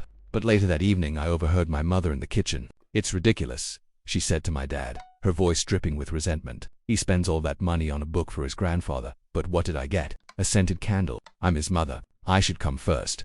She wasn't whispering. She wanted me to hear. She wanted me to feel guilty for having a special bond with someone else. That someone was my grandfather, my dad's father. He was my anchor. Where my mother's love was conditional, his was a fortress of unwavering support. My house was where I slept. His house was my home. It smelled of old books, pipe tobacco, and sawdust from his workshop. He was a man of quiet strength and profound integrity, a carpenter who built his life with his own two hands. He taught me how to read a blueprint, how to use a level, and, most importantly, how to spot a lie. "Look people in the eye, kiddo," he'd say, tapping his temple. "The eyes don't know how to lie, even when the mouth does. And always trust your gut. It's smarter than your brain sometimes." My grandfather saw my mother for exactly who she was. He was always polite, but there was a distance there. He saw how she belittled my father for not earning enough money or not being ambitious enough for her. He saw how she threw fits if I wanted to spend a weekend at his place instead of with her. He never bad-mouthed her to me, not directly. Instead, he focused on building me up. He funded my education, cheering me on as I got a degree in finance, a field he respected for its logic. "Numbers don't lie either," he'd chuckle. After my grandmother passed away, he became an even bigger part of my life. I'd visit him every Sunday, and it was during those quiet afternoons that he started talking about the future. He told me he'd been careful with his money. The house was paid off, and he had a significant portfolio. "This is for you," he told me one day, his gaze clear and steady. "All of it. Your father is taken care of. He has his own pension. But your mother, she's a sieve. Money runs through her fingers like water. If I left it to your dad, she'd find a way to spend it all within a year. This is for your security, so you never have to depend on anyone who makes you feel small." Of course, I protested. I told him it was too much, but he was firm. "Life isn't always fair," he said. "It's about doing what's right, and this is what's right. This is my final gift to you, kiddo. Don't let anyone, and I mean anyone, make you feel guilty for it." He had his lawyer, a man he'd known for 40 years, draw up an ironclad will. Everything.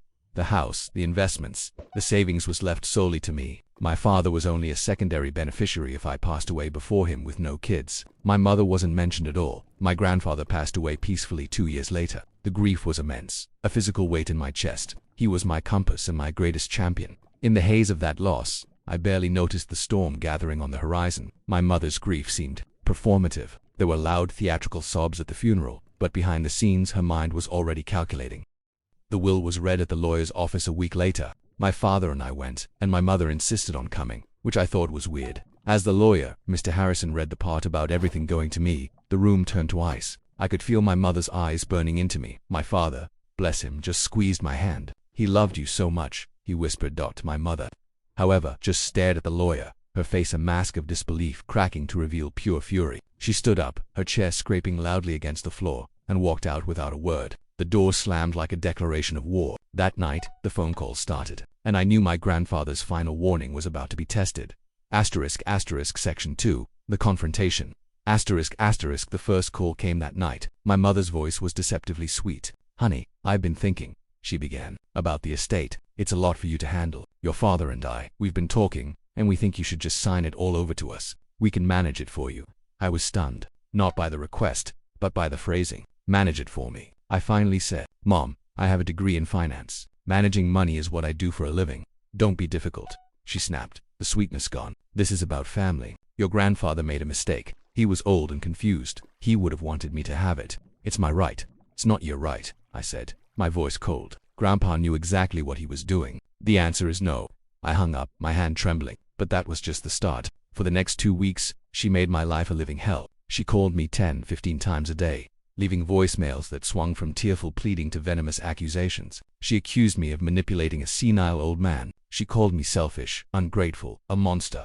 When I started ignoring her, she showed up at my apartment, banging on the door and shouting for my neighbors to hear. My daughter stole my inheritance. It was humiliating. My father would call me later, apologizing. She's just upset, he'd say. Give her time. But I knew she wouldn't stop. After a month of this, the attacks abruptly stopped. The silence was unnerving. Then, the other shoe dropped. I got an email with the subject, urgent legal matter regarding the estate of grandfather's name. It was from a law firm I'd never heard of, Johnson and Sterling Associates. It claimed they were representing my mother to challenge the will. They said they had compelling evidence of undue influence and demanded a meeting to resolve this matter amicably. A wave of dread washed over me. Was I really about to be dragged through the courts by my own mother? I felt I had to go. The address was a block of tired low-rise office buildings. The lobby smelled of stale coffee. Johnson and Sterling Associates was just a piece of paper taped to a glass door. That was red flag number one. I walked into a small, cramped room with mismatched furniture. A man with a bad suit and an even worse comb-over came out. "You must be the daughter," he said. "I'm Mr. Johnson. Come on back." He led me into a windowless room. My mother was sitting there, looking smug. Next to her was Mr. Sterling, a fidgety guy who couldn't make eye contact. The whole setup screamed unprofessional. My grandfather's words echoed in my head. "Look people in the eye. These guys couldn't." "Let's get to it," Johnson began. "We represent your mother. The will is a travesty. We have affidavits stating your grandfather was not of sound mind." "From who?" I asked.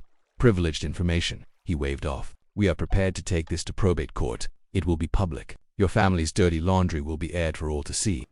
Then he slid a document across the table. "However, your mother is willing to accept 75% of the estate. You sign this, and this all goes away."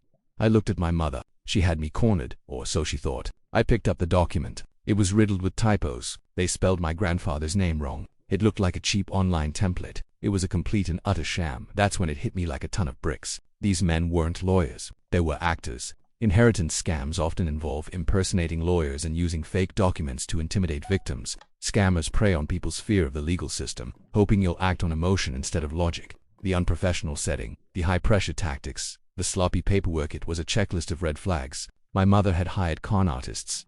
I placed the document back on the table. I looked at Mr. Johnson, then at Mr. Sterling, and for the first time, I let a small, cold smile touch my lips. "You've given me a lot to think about," I said, my voice calm. "I'll need to review this with my own legal counsel. I'll be in touch." I stood up and walked out, my mind racing. The war wasn't over. It had just begun. And now, I was on the attack. The second I got to my car, I started shaking, not from fear, but from pure rage. My own mother hired criminals to defraud me. The betrayal was so profound, it felt like a physical blow. But my grandfather didn't raise a victim. He raised a fighter. A plan started to form in my mind, sharp and clear. The next morning, I was on the phone with the best fraud litigator I could find, a shark named David Chen. I told him the whole story. He listened, and when I finished, there was a long pause. "Let me get this straight," he said, his voice a low growl. "Your mother hired 2 men to impersonate officers of the court to extort you, and they were dumb enough to put their names on a document." "Yes," I said. "Can we do anything?" I could almost hear him smiling. "Oh, there's something we can do," he said. "This is conspiracy to commit fraud. Impersonating a lawyer is a serious crime. We're going to bury them." That afternoon, I was in his high-rise office at polar opposite of that shabby rental. David's first move was hiring a private investigator. Within 48 hours, the pie hit pay dirt. Mr. Johnson, real name Frank Miller, had 2 prior convictions for fraud. Mr. Sterling, real name Kevin Dietrich, had a string of petty crimes. Neither had ever been near a law school. They were exactly what I thought. Low-level grifters. Armed with this, David laid the trap. "They think you're a scared kid who's going to cave," he said. "We're going to use that arrogance against them. We'll invite them to a meeting, right here. We'll make them think you're ready to negotiate." I sent an email from an anonymous account, making it sound like I was nervous and intimidated. I said I was willing to discuss their proposed settlement and suggested we meet at my representative's office. They took the bait. Johnson's reply dripped with condescension. He agreed to the meeting, clearly thinking he was about to get paid. The day of the meeting I felt strangely calm. David's conference room was a fortress. He had a court stenographer present, introduced as his assistant, and a hidden camera recording everything. My mother arrived first, looking victorious. A few minutes later, Miller and Dietrich walked in, their cheap suits and nervous energy clashing with the quiet luxury of the room. David, perfectly polite, began, "Thank you for coming. As I understand it, you are proposing a 75% division of the estate to my client's mother to forego a legal challenge. Is that correct?" "That's right," Miller said, puffing out his chest. "We have a very strong case." "Excellent," David said. "Just a few routine questions, Mr. Miller, Mr. Dietrich. Could you please state for the record which law school you graduated from and the year you were admitted to the state bar? The smirk on Miller's face vanished. Dietrich started sweating. My mother looked confused. That's not relevant, Miller stammered. Oh, I assure you, it's highly relevant, David said, his voice turning to steel. Because impersonating an officer of the court is a felony in this state, and we can't seem to find your names on any bar association registry. He slid the PI's report across the table. But we did find your names elsewhere. Frank Miller, 2 prior convictions for wire fraud, and Kevin Dietrich, a lovely history of check forgery. It seems Johnson & Sterling is less of a law firm and more of a 2-bit criminal enterprise. The color drained from my mother's face. She stared at the 2 men, her mouth open in dawning horror. This is a misunderstanding. Miller sputtered. Sit down, David commanded. He then pointed to the stenographer and the camera. We have a formal transcript and a recording of you attempting to extort my client based on fraudulent pretenses. This isn't just a civil matter, it's a crime. Imposter scams result in billions of dollars in losses annually, and law enforcement takes them very seriously. My mother shrieked. I didn't know. They tricked me. I finally spoke, looking right at her. Did they trick you, or did you go looking for someone to help you steal what wasn't yours? Did you really think I was that stupid? That I'd let you take what my grandfather entrusted to me? Silence. She had no answer. David delivered the final blow. We have already filed a report with the district attorney. We are pressing full criminal charges for conspiracy to commit fraud. The evidence is overwhelming. My advice to you too, he said, looking at Miller and Dietrich, is to find a real lawyer. You're going to need one. They practically scrambled out of the room. Then, it was just me, David, and my mother, who was now sobbing with self-pity.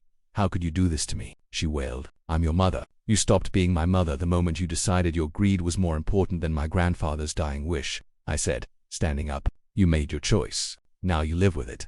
I walked out and didn't look back.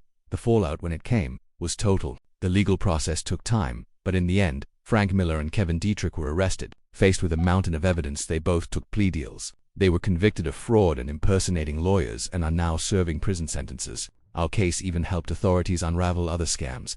They were involved, and my mother was also charged with conspiracy to commit fraud. Her defense that she was duped fell apart, especially when records showed she had paid the men a significant fee. Her life imploded. My father, finally seeing her for who she was, filed for divorce. The family and friends she had tried to poison against me turned their backs when the truth came out. She lost everything, not because of me, but because of her own greed. I secured my inheritance. I kept my grandfather's house, not just as property, but as a sanctuary filled with memories of his integrity. I used the funds to start my own financial advisory firm. Helping people protect their futures, something he would have been incredibly proud of. This whole ordeal taught me that sometimes the people who are supposed to love you most are capable of the deepest betrayal. Standing up for yourself, especially against family, is one of the hardest things you'll ever do. But like my grandfather always said, you have to do what's right. And in the end, truth and justice are worth fighting for. If you've dealt with a story of family drama and entitlement, I'd be interested to hear about it in the comments. Thanks for listening.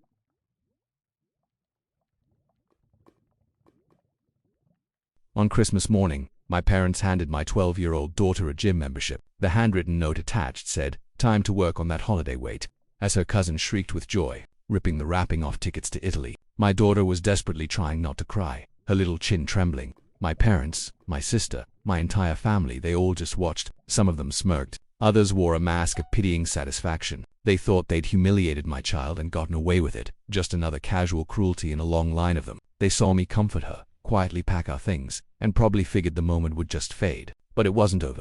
With one quiet phone call from the driver's seat of my car, I didn't just ruin their Christmas, I detonated the entire financial system they had been leaning on for years. The firestorm that followed was more spectacular than any Christmas lights they'd ever strung up with my money. And in the cold, ringing silence that followed their panic, I finally found peace. Before we get to the phone call that torched their world, you need to understand the lie I was living in. From the outside, we were the picture of success. My husband and I built our company from the ground up, pouring years of our lives and every ounce of sweat into it to provide for our own small family. Me, him, and our incredible daughter, Lily. Lily is the kind of child parents dream of. At 12, she was whip-smart, funny, and had a heart almost too kind for this world. She was sensitive, yes, but in the way an artist is, finding beauty where others saw nothing. She was a perfectly healthy, happy kid who loved to lose herself in books and drawings. She was not, by any sane person's definition, a child with a weight problem that needed a public intervention.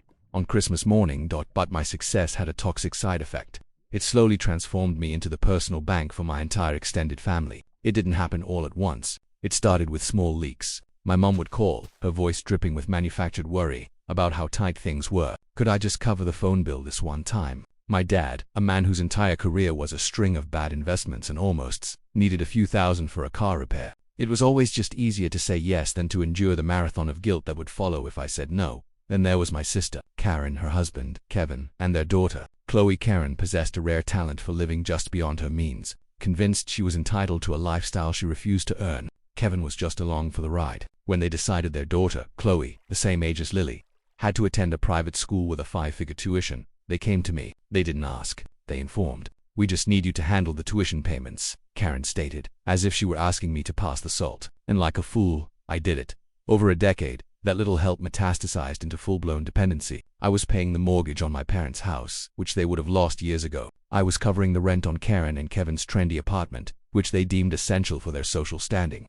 I paid for Chloe's private school, her ballet lessons, her equestrian camps. I paid for their cars and the insurance on those cars. I even funded lavish family vacations where I'd have to listen to them complain about the quality of the free champagne I was providing. Why? For a long time, I told myself it was family loyalty, but if I'm being brutally honest, I was buying peace. My family operates on a currency of drama and passive aggression, and paying their bills was my attempt to keep the chaos at bay. As long as the money flowed, the criticism was just a low simmer. It was the price I paid for a quiet life, or so I thought. But the quiet was an illusion. Their entitlement grew like a weed. My generosity wasn't seen as a gift, but as an obligation. And beneath the surface, resentment festered. My success was a mirror reflecting their own failures, and instead of inspiring them, it made them cruel. The digs were subtle at first. My mom would sigh about how lucky I was, conveniently ignoring my 18-hour workdays. Karen would make comments about how nice it must be to not worry about money, usually as a preface to asking for more. And then, they turned their concern on Lily. "Is Lily getting enough exercise?" my mom would ask, watching her read a book. "Chloe is so active in sports. It's so important for girls her age." Karen would chime in, "We have to watch out for that puppy fat. It can be so hard to lose later on." I'd defend Lily and change the subject, telling myself it was just ignorance. I never dreamed it was a warm-up for a calculated public humiliation. I see it clearly now. I was funding their lives, and in return they felt they had the right to pass judgment on mine and worse, on my child. In their minds, the deal was simple. My money for their cruel, unsolicited opinions. On Christmas morning, they decided to put that deal in writing. Christmas morning at my parents' house was always a command performance. My mother orchestrated the day like she was hosting royalty, complete with a strict schedule and an unspoken seating chart. The air was thick with pine and cinnamon, a sweet scent that could never quite mask the stench of resentment. The tree was enormous, groaning under a mountain of gifts I had almost entirely paid for. We were all there, my parents in their throne-like armchairs, my sister Karen and her husband Kevin looking impossibly smug, and the two cousins, my Lily and her Chloe. The gift exchange began. And of course, Chloe went first. She tore into a massive ornate box from my parents, pulling out a folder and letting out a theatrical gasp. It was a full itinerary for a 2-week mother-daughter trip to Italy. "Oh, Mummy, we're going to Italy," Chloe shrieked, as Karen shot me a triumphant smirk. We felt she deserved something truly special, my father announced, his gaze landing squarely on me. The message was unmistakable. This is what a worthy grandchild gets. Then, it was Lily's turn. My mom handed her a single, flat envelope in plain red paper. It felt like an afterthought. Lily, ever polite, offered a small smile and thanked her. She carefully opened it, her brow furrowed in concentration. Inside was a brochure and a plastic card. "What is it, sweetie?" I asked, my stomach tightening. She held it up. "It's a gym membership." The room went utterly still. It wasn't an awkward silence. It was a sharp, expectant one. Everyone was watching. A small, folded note fluttered from the brochure onto her lap. Lily picked it up. Her voice trembled as she read the 6 words my mother had penned in her flawless cursive. "Maybe this will help." "Help with what?" Lily whispered, looking at me, her eyes wide with a confusion that was rapidly souring into pain. I didn't have to answer. My family's faces said it all. My sister Karen wore a thin, cruel smile. My dad looked down his nose with an air of smug righteousness. And my mother, she had the serene expression of someone who believes they have just performed a noble, necessary duty. My 12-year-old daughter was on trial for failing to meet their ascetic standards. It was a masterclass in quiet cruelty, a trip to Italy for one cousin, a public shaming for the other. It was a judgment wrapped in a present, an insult delivered on Christmas morning. The message was aimed not just at my daughter, but directly at me. They were saying, "Your money can't buy you class. Your daughter is flawed, and we are still in control." Lily's face just crumpled. She fought to hold it together, but a single tear escaped and traced a path down her cheek. She quickly wiped it away, her head bowed, her small shoulders shaking. In that instant, the part of me that had always sought their approval died. All the money, all the sacrifices, all the times I bit my tongue, it all led to this moment. to them using the security I provided as a weapon to wound my child. The shock that had frozen me in my chair melted away, replaced by a rage so cold and so clear it felt like ice in my veins. This wasn't a thoughtless gift, it was a declaration of war, and they had no idea I was about to bring an army. In that charged, silent room, every nerve in my body screamed at me to erupt. I wanted to unleash a decade of fury, to throw that pathetic membership in my mother's face. But then I looked at Lily, trying to shrink into herself, and I knew a yelling match would only magnify her shame. It would make her the center of a drama she never asked to star in. So, I did the one thing they never anticipated. I remained utterly calm. I knelt by my daughter's side, wrapped my arm around her and whispered, "It's okay, sweetie, we're going home." I stood, my movements deliberate and steady, and collected our coats. I refused to look at them. I could feel their confused, angry stares burning into my back. My mother finally broke the silence. "Charlotte, don't be so dramatic. It was a practical gift. We're just concerned." Without turning around, I opened the front door and guided Lily out into the cold air. "We're leaving," I said, my voice completely flat. The finality in my tone was more chilling than any scream. I closed the door behind us, shutting them inside their warm house with their cold hearts. The ride home was agonizing. Lily was silent at first, just a small shape in the passenger seat staring at the blur of Christmas lights. Then, the quiet sobs began. My heart shattered with every sound. I pulled the car over, unbuckled, and just held her. She cried into my shoulder, those big hiccuping sobs of a child who has been deeply and unfairly wounded. "Why don't they like me, Mommy?" she finally asked. "Am I fat?" "No," I said, my voice fierce and absolute. "You are perfect. You are smart and kind and beautiful, and anyone who can't see that is the one with the problem. That gift had nothing to do with you, Lily. It was all about them. It was mean, and I am so sorry." As I drove the rest of the way home, her small hand clutching mine, that cold rage inside me hardened into a diamond-hard resolve. My mind replayed the scene, layered with a decade of memories, every desperate call for cash, every backhanded compliment, every time my generosity was treated like an entitlement. They had taken and taken. I had propped up their lives and funded their fantasies. And my reward was watching them use the perch I built to humiliate my child. It was a power play, a nasty, pathetic attempt to remind me of my place. They thought they held all the power of family, guilt, and judgment. They were wrong. I held the real power. I had just been refusing to use it. They had just broken the one non-negotiable rule. You do not hurt my child. The game was over. I was about to burn the entire rulebook. By the time I pulled into my driveway, I knew exactly what I had to do. No more warnings. No more second chances. Only consequences. Before I tell you about the phone call that brought their world crashing down, do me a favor and hit that subscribe button and ring the bell. You won't want to miss how this plays out. Once we were home, Lily was my only priority. I tucked her onto the couch with her favorite blanket, put on a Christmas movie, and made her hot chocolate with a mountain of marshmallows. I promised her our real Christmas would start right now. I told her we'd plan our own trip, somewhere incredible, just the three of us. Seeing a small, genuine smile return to her face extinguished any last flicker of doubt. They tried to steal her joy. For that, there could be no forgiveness. When she was settled, I walked into my home office and closed the door. The house was quiet. The rage had burned away, leaving behind a cold, serene clarity. I felt an absolute sense of purpose. I picked up my phone and dialed the private number for my financial advisor, Mark.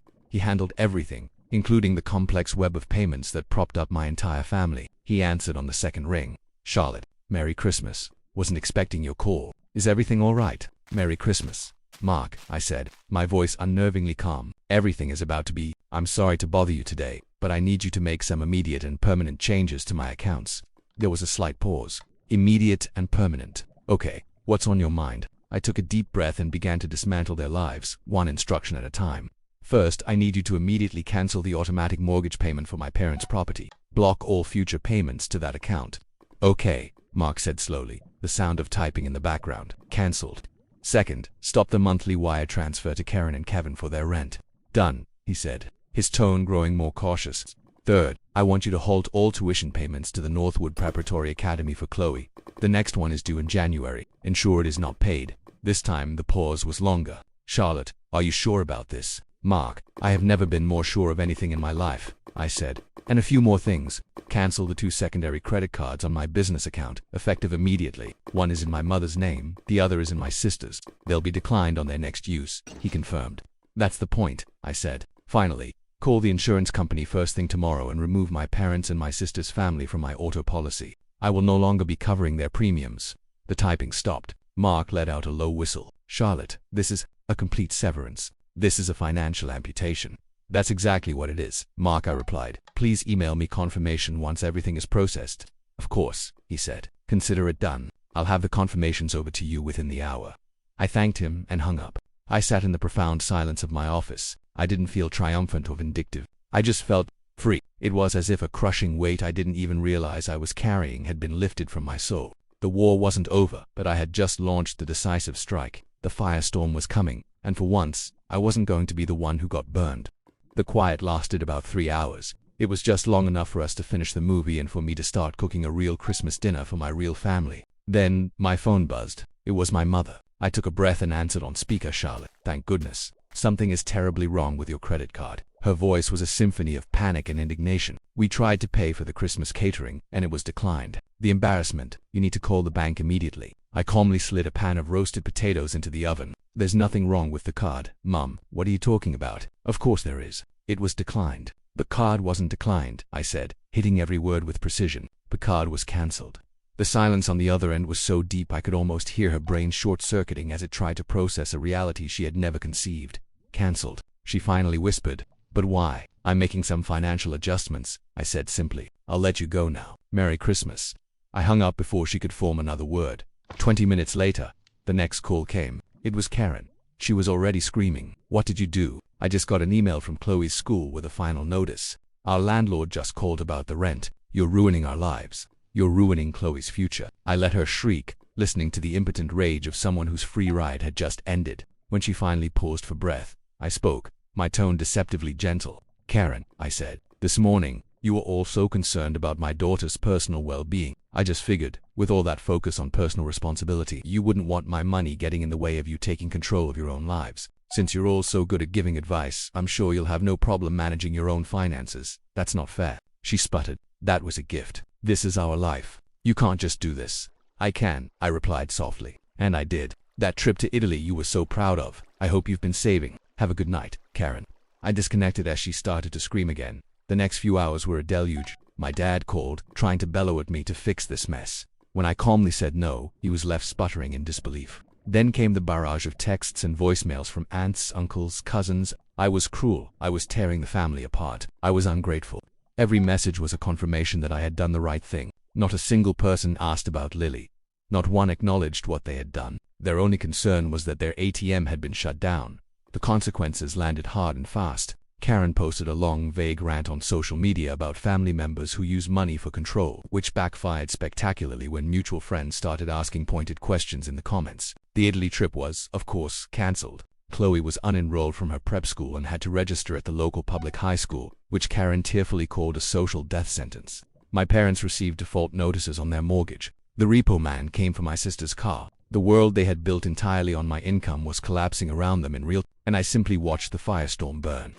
A month later, the frantic calls had faded into bitter, ignored texts. The silence from their corner of the world was like a bomb. The constant, low-grade hum of their drama had been switched off, and the resulting peace was astounding. My entire world had recalibrated to its proper center. My daughter. To completely erase the memory of that Christmas, my husband and I surprised Lily with a last-minute trip to Costa Rica. We spent a week watching monkeys from our balcony and swimming in the warm ocean. I watched my daughter, my vibrant, wonderful child, come back to life. I saw her laugh without restraint, her eyes sparkling with a genuine joy. I realized she could never show around her extended family. Her confidence, so badly shaken, began to mend. She was healing, and so was I.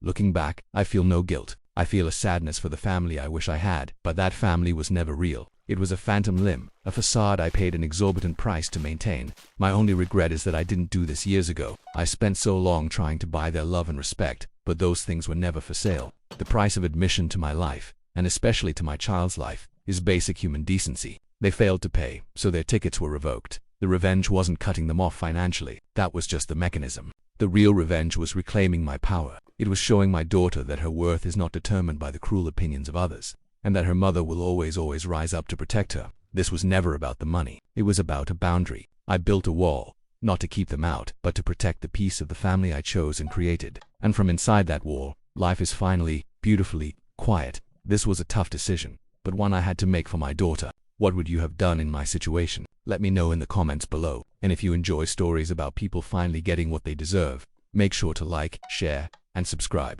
Thanks for listening. For 365 days, I was a ghost to my own family. I moved 500 miles away.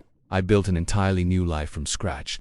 and not a single one of them noticed I was gone. This isn't a horror story. It's the story of how I had to become completely invisible for my family to finally see me. Have you ever felt like a background character in your own life? That was me for more than 2 decades. I wasn't the problem child who demanded attention, and I wasn't the golden child who commanded praise. I was just there, a reliable, quiet placeholder at the dinner table. My existence was a given, an immutable fact like the chairs we sat on, but my presence was an afterthought.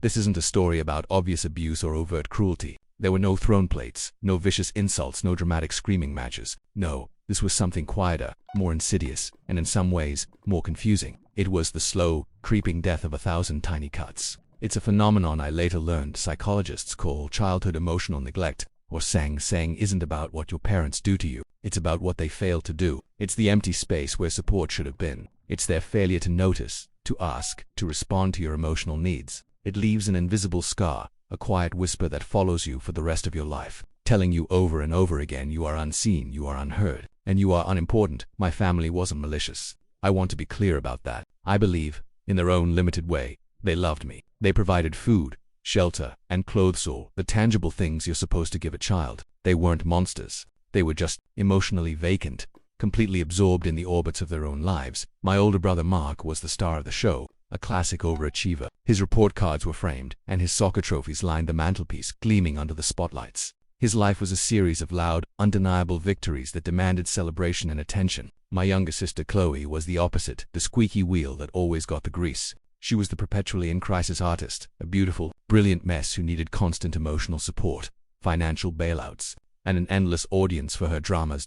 And then there was me, stuck in the quiet middle, the easy one, the self-sufficient one. I learned a critical lesson very early on.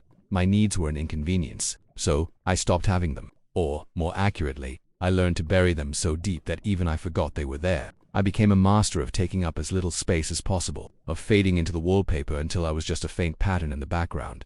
I'll never forget my high school graduation. It was a sweltering, sticky day in June, and I was valedictorian. For weeks, I had practiced my speech in front of the mirror, my words full of hope and ambition. When I walked up to the podium, the stage lights hot on my face, my heart was hammering against my ribs. I scanned the sea of faces and found my family. My dad was on his phone, his brow furrowed as he scrolled through work emails. My mom was fanning herself with the program, her eyes distant. Mark was whispering and laughing with his girlfriend, and Chloe was sketching in a notebook, completely lost in her own world. I gave my speech. I poured every ounce of my longing to be seen into those 5 minutes. The crowd applauded, the principal shook my hand, and my friends cheered loudly. But when I returned to my seat, my accomplishment felt like a soap bubble, already dissolving. I looked at my family. My dad gave me a distracted thumbs up without looking away from his screen. My mom smiled vaguely and said, "That was nice, dear. Gosh, it's hot, isn't it?" Mark clapped me on the back. "Good job, little bro. Hey, we're all going to Luigi's for pizza. You and..." Chloe didn't even look up. There was no, "We're so proud of you."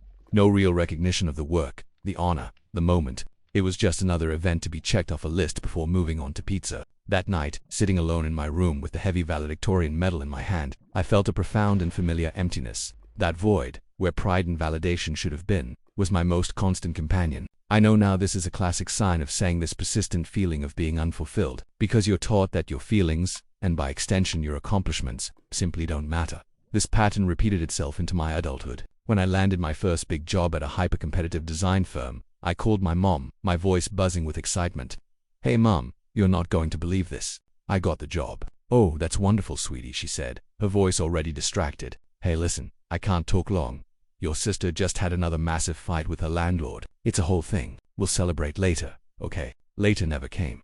When I ran my first marathon, a grueling achievement years in the making, I sent a picture to the family group chat. Me at the finish line, drenched in sweat, exhausted but triumphant. The reply from my dad was a single emoji. 2 days later, the same chat was flooded with 25 pictures of Mark's new boat. It was like I was speaking a language no one else could understand. My victories were whispers in the hurricane of my siblings' lives. This kind of neglect teaches you to stop sharing, to stop trying. Why bother knocking on a door that never opens? You retreat into yourself, becoming an expert at self-neglect because you've been conditioned to believe your needs are, at best, insignificant. The pain of being overlooked isn't a sharp stab. It's a dull, chronic ache. It's the soul-deep loneliness of being in a crowded room with your own family. You start to question your own reality. If you achieve something incredible and your family doesn't acknowledge it, did it really happen? That's the destructive power of neglect. It hollows you out from the inside, leaving you feeling like a ghost haunting the edges of your own life. For years I was that ghost, and the scariest part, no one seemed to notice. So,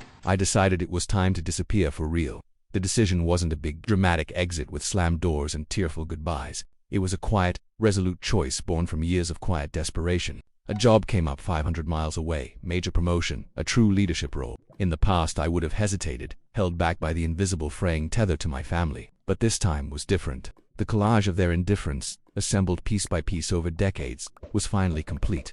I told them, of course. I brought it up at the one time they were all guaranteed to be in the same room. Sunday dinner. I have some big news, I announced into a lull in the conversation. I've been offered a directorship position. I'll be moving to Northwood. My dad grunted from behind his newspaper. Northwood, that's a long drive. My mom focused on serving, just said, oh, that's nice. Mark, pass the potatoes. Mark was already halfway through a story about his golf game and just talked right over me. Chloe was glued to her phone, a faint smile on her face from some video she was watching. The next week I tried again in the family group chat. Hey everyone, just confirming I accepted the job in Northwood. I'll be packing up my apartment in the next few weeks. The response, a few thumbs up emojis appeared under my message. Then, seconds later, Chloe texted, oh my god, did you guys see that new show on Netflix? And the conversation was gone. Swept away by the current dot, I gave them my moving date. I texted them my new address. Not that they asked for it. My goodbyes were just as brief and distracted. My mother was rushing out the door for her book club. My father was on a conference call. It felt like I was telling them I was going to the grocery store, not moving to another state. There were no tears. No, we'll miss you. No, call us when you get there. Just a casual, all right, drive safe, before they turned back to whatever was more important. The long drive to Northwood was surreal. With every mile that rolled by, I felt a bizarre cocktail of terror and exhilaration. I kept checking my phone, pathetically hoping for a frantic, wait, you were serious? Come back, call. But the phone stayed dark and silent. Days turned into weeks. Not a single did you make it okay. Text not one, how's the new job? Email, nothing. It was in those first few silent months that the horrifying depths of their neglect crashed down on me. It wasn't just that they didn't celebrate my wins. My actual, physical presence or absence made absolutely no difference in their lives. I had ceased to exist for them, and I was the only one who had noticed. But then, slowly, painfully, something started to shift inside me. The searing pain of their silence was gradually replaced by something else. Freedom. I wasn't performing anymore. I wasn't auditioning for a role they had no intention of casting. I wasn't shrinking myself to fit a space they refused to make for me. I was just me. I poured my energy into my new job, leading a team where my opinions were sought out and valued. I joined a hiking club and made real friends, people who asked about my week and actually listened to the answer. One of them, Sarah, invited me to a Friendsgiving. I was hesitant, since holidays had always been a source of quiet pain. But I went, and it was revolutionary. We cooked together. We laughed. We shared stories of our families, both the good and the bad. As the real Thanksgiving approached, I felt that old knot of dread. Surely my mother would call and lay on the guilt, asking why I wasn't coming. The day came and went. The only holiday text I got was a picture of a turkey from Sarah. Christmas was the same. I saw pictures of my family on social media, all of them smiling around the tree, mugs of hot chocolate in hand. There was no empty chair, no comment asking where I was. It was as if I was never there to begin with. My birthday in February passed with the same deafening radio silence. Over that year, I learned to reparent myself. I learned to validate my own feelings, to celebrate my own wins. I was building an identity that wasn't defined by my family's neglect. The 365th day of my absence arrived, an entire year, a full trip around the sun. I had a new career, a thriving new community, a new life, and my family had no idea. The verdict was in, and in a way I never expected. It was liberating. The ghost of who I was had finally faded, and a real person was emerging. And then, 2 weeks later, the phone rang. It was a Tuesday evening. I was in my kitchen, the air fragrant with coconut and curry, when my phone buzzed. My mother's name flashed on the screen. A year ago, my heart would have leaped into my throat or sunk into my stomach. Now, it just beat. I let it ring 3 times, took a slow breath, and answered. Hello, Daniel, finally. Where on earth have you been? Her voice was sharp with irritation, the same tone she used when she got stuck in traffic. What do you mean, Mom? I asked, my voice surprisingly even. What do I mean? Daniel, you missed your grandmother's 80th birthday party.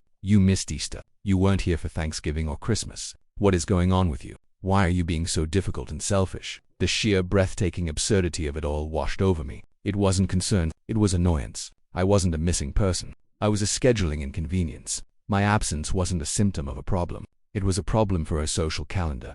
I calmly stirred the curry, feeling a strange, powerful sense of peace. "Mom," I said, my voice steady and clear, "I missed those holidays because I moved to Northwood." A profound silence stretched for 10 long seconds. I could hear her faint, confused breathing. "What?" she finally whispered. "I moved to Northwood last year, about a year and 2 weeks ago, to be precise." "No, you didn't," she said, her voice filled with a bizarre defensive confusion. "You live 20 minutes away, in your apartment across town." "No, Mom, I packed up that apartment over a year ago. I have a new job, a new home, and a new life here, in Northwood, 500 miles away." I could almost hear the gears grinding in her head, the pieces refusing to fit. That's not possible," she stammered. "You would have told us." "I did tell you," I said calmly, without a trace of anger. "I told you at Sunday dinner. I told you in the group chat. I said goodbye to you in person before I left. You just weren't listening." The silence that followed was different. It was heavy, thick with the dawning, horrifying realization of her own negligence, that my father's booming, defensive voice was on the line. "Daniel, what's this nonsense your mother is talking about? You moved." "Yes, Dad, a year ago." "Well, why the hell didn't you make a bigger deal about it? You can't just pack up and move without telling anyone." And there it was, the immediate, predictable blame shift. It wasn't their failure to notice. It was my failure to be loud enough to penetrate their self-involved bubble. "I didn't think I had to hire a skywriter," I replied, a hint of ice in my voice now. "The fact that none of you registered that information isn't my fault. It's a symptom of the much bigger problem." "What problem?" my mother cried, back on the phone, her voice cracking. "We love you. We've given you everything. You gave me a house, but you never made it a home. You gave me food, but you never offered me emotional nourishment. Do you have any idea what it's like to grow up feeling completely and utterly invisible in your own home?" I took a breath, the old anger finally giving way to pure clarity. For 30 years, I thought something was deeply wrong with me. It took me moving 500 miles away for a full year to understand the problem was never me. It was the neglect. And when I literally disappeared, you didn't even notice. The only thing that finally got your attention was my failure to show up to a party. The line was dead quiet. They had no defense. There was nothing to say. "I spent a year mourning a family that was still alive," I said, my voice softer now. "But I'm done mourning. I've built a life here, a life with people who see me, who listen to me." What do you want from us, Daniel?" my mother asked, her voice small and broken. "From you, nothing," I said, and the profound honesty of that statement was the most powerful thing I'd ever felt. "This isn't a negotiation. It's a notification. I'm not your invisible child anymore. I'm not waiting for you to see me, because I've finally learned to see myself." My story is an extreme example, but that core feeling of being invisible to the people who are supposed to see you most clearly is incredibly common. Maybe it was a passion they dismissed as silly, a struggle they minimized as drama, or a joy they failed to share. If you've ever felt like a ghost in your own family, you are not alone. If you feel comfortable, share a small part of your story in the comments below. There is incredible power and validation in knowing you're not the only one. And if this story resonated with you, subscribe for more content on healing, resilience, and reclaiming your own worth. I ended the call by telling them I needed space, that if they ever wanted a relationship with the person I am now, it would have to be on entirely new terms. It would require them to do the work, to show up, to listen. I honestly don't know if they're capable of that. And the strangest part is, I'm okay with not knowing. For so long, I thought my value was something my family had to grant me. I spent my life hustling for my worth, desperately trying to be good enough, smart enough, or successful enough to finally earn their attention. But that year of profound silence taught me the most important lesson of my life. Your worth is inherent. It is not something you have to earn or prove. Being overlooked is only painful when you're still standing there waiting to be seen. Once you stop waiting and start building your own life, you realize you were never invisible at all. You were just surrounded by people who had forgotten how to look. I had to become a ghost for my family to finally see me, but in doing so I finally became real to myself.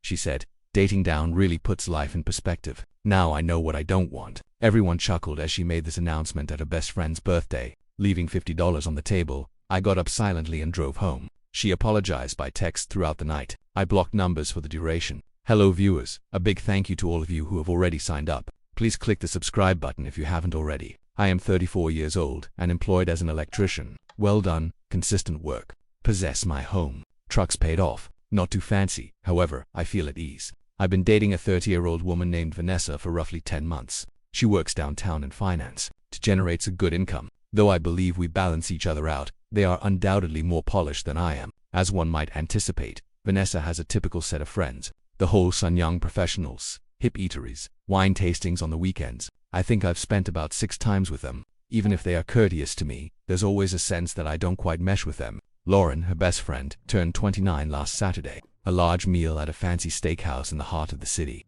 perhaps a total of 12 persons. I found it wonderful that Lauren expressly asked me to come.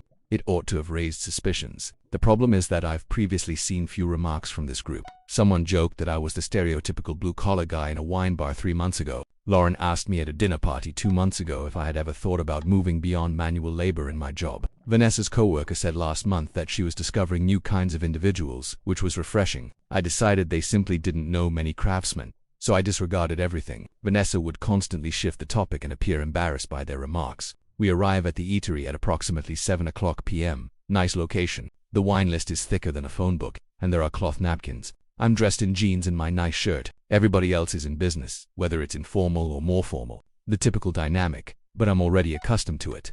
Dinner gets off to a good start. Good dinner. Casual discussion about plans for the weekend and work. I primarily listen and offer assistance when someone explicitly asks me a question. Vanessa continues to include me in chats and appears at ease. Approximately 9:00 p.m. Lauren gets up with her wine glass as we finish dessert. The birthday speech is about to begin. I would like to express my gratitude to everyone for coming tonight. You two are the best friends a girl could wish for, and this year has been incredible. Typical birthday fare. People are lifting their glasses and grinning. This year I've discovered a lot about myself, particularly in regard to relationships and my life goals. She's gazing at everyone at the table and maintaining eye contact. This year, Vanessa, you've taught me something really valuable. Observing you has been incredibly instructive. Vanessa appears happy but perplexed. What are you saying? Your entire dating down experiment. That is, it's been amazing to observe from a distance. The table becomes completely silent. My stomach sinks, but I maintain a neutral demeanor. Dating someone who is so different from your typical type, that is, someone who doesn't fit your lifestyle or degree of education,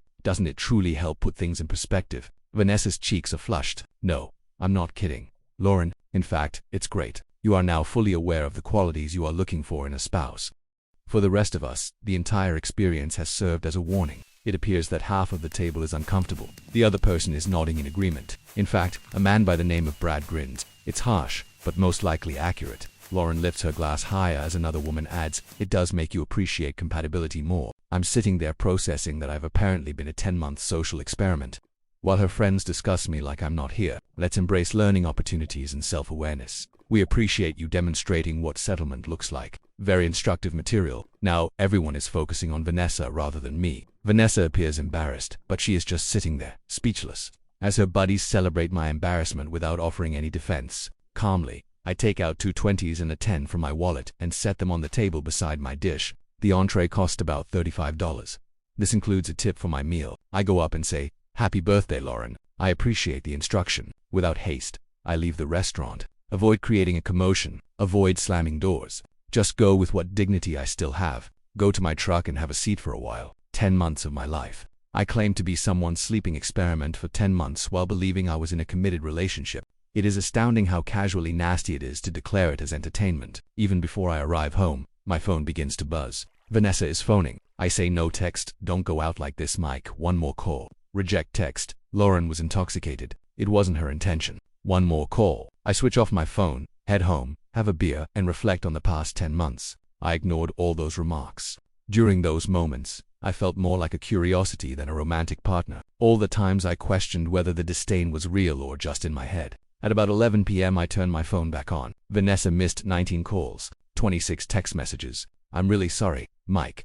Lauren is a fool. Don't take this literally, please. She's unmarried, which makes her envious. She was completely out of line, according to everyone. Give me a call back, please. We must speak. I'm on my way to your residence. Why don't you respond? This is absurd. You are aware of my concern for you. Don't waste what we have on pointless things," Lauren stated. I begin blocking phone numbers. Her own phone first. I also block her when she tries to call from what is most likely a friend's phone. I hear a car outside at midnight. Vanessa's BMW is parked on the street. You can see it by looking through the blinds. She approaches my door and begins to knock. "I know you're in there, Mike. Just talk to me, please." I don't respond. After knocking for 10 minutes or so, she returns to a car but stays there, simply observes my house while sitting there. At 12:30 a.m., she eventually gets in her car and leaves. There are flowers and a letter on my doorstep this morning. I apologize. We have the actual thing. Don't let Lauren spoil this, please. Tossed the card and the flowers in the garbage. The thing is this. Lauren might have been intoxicated. Perhaps she was resentful of her lack of a partner. However, dating down isn't something you just make up. Where did that phrase originate? They had already utilized that terminology, and I learned everything from Vanessa's response. She was embarrassed that her companions had spoken the quiet bit aloud. But she didn't immediately defend me or shut Lauren down. For 10 months I have been a social science project for someone, a person's method of determining her true desires. She learned to value her own standards from the charity case. I don't want to be someone's educational experience as they discover what they like. She received her education. She can now find someone who meets her needs right away. One update, 48 hours later. Well, these past several days have been intriguing. I appreciate all of your support and remarks. It's good to know that the majority of people believe that being publicly referred to as a dating experiment calls for an instant end. Vanessa therefore intensified her damage control campaign yesterday. Around lunchtime, she arrived at my job site. I'm doing electrical work on a brand new downtown office complex. When my boss, Frank, arrived, we were on break. A woman outside is calling for you, Mike. She claims that it is urgent.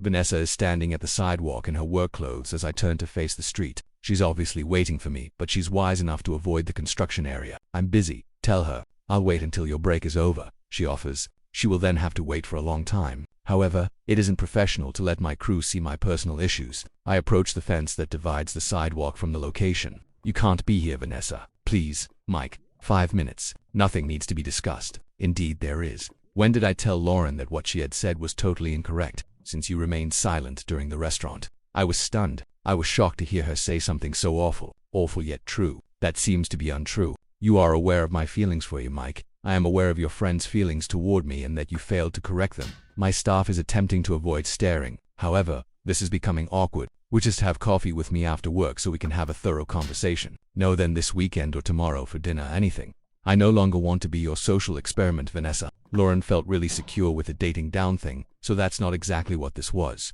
Lauren is unable to comprehend our relationship. She was sufficiently knowledgeable about it to make a toast. Vanessa notices that others are observing her as she looks around. Mike, I'm not going to give up on us. We don't exist. All you have to do is figure out what you don't want. She soon departs as I make my way back to the job site on foot. That night, a fresh strategy was introduced. Kim, Vanessa's sister, called me.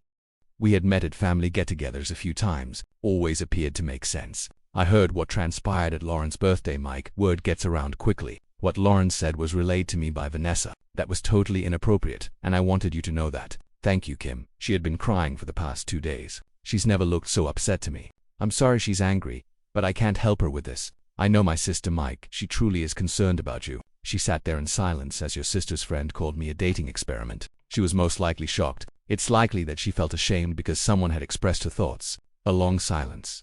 Do you honestly believe she views you that way? Kim, your sister has a graduate degree and earns a solid living. I have a high school diploma and work by hand. While I sip beer from the bottle, her buddies discuss wine regions. It was written on the wall. If you love someone, that stuff is irrelevant. For Lauren it was important. It also seems to matter to the rest of her pals, based on the responses at that table. That's it, then. You won't even give her an opportunity to clarify. When Lauren was speaking on Saturday night, she had the opportunity to clarify. It was time for her to stop it. She decided to keep quiet. For a few more minutes, Kim tried to persuade me, but I wasn't convinced. Vanessa made her most desperate move today. Approximately 2:00 p.m., I got my mother's call. I just received the most bizarre call. Mike, who's Vanessa claims to be your girlfriend, and you two got into a quarrel. What did the ex-girlfriend want? She asked if I could discuss giving her another shot with you. Said that there was a miscommunication. You told her what? I informed her that she had no right to call me, and that I don't get involved in your relationships. Excellent, even so. How did she obtain your number? You mentioned last month that I brought cookies to your workplace, she continued. She therefore made several calls to electrical businesses before locating someone who was acquainted with your supervisor, Frank. Frank assumed it was an emergency and gave her my phone. That's quite resolute. That's quite desperate. What happened, Mike? I described the entire circumstance, without interjecting. Mom listens. So you were referred to as a learning experience by this girl's friend, basically, and you weren't offended by your girlfriend? Not at all. Then honey, you made the proper decision. Instead of someone who uses you to determine what they want, you need someone who is proud to be with you. Regards, Mom.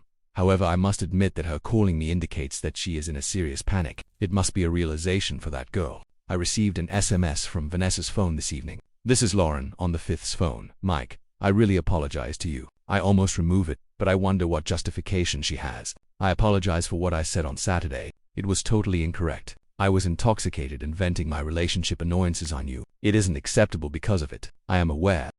Vanessa told me how serious you two are when we spoke yesterday. She has been preparing to present her parents to you during Christmas. A humorous technique to demonstrate if that is true. I was mistaken about everything, Mike. Vanessa is always talking about you. She's obsessed with you. So why didn't she stand up for me? Since she was taken aback, all of us were. No one thought I would say something so hurtful. However, you did say it. Yes, I did, and ever since I've regretted it. I considered this for a long time before answering. Lauren, dating down isn't something you make up on the fly, even if you were intoxicated and irritated.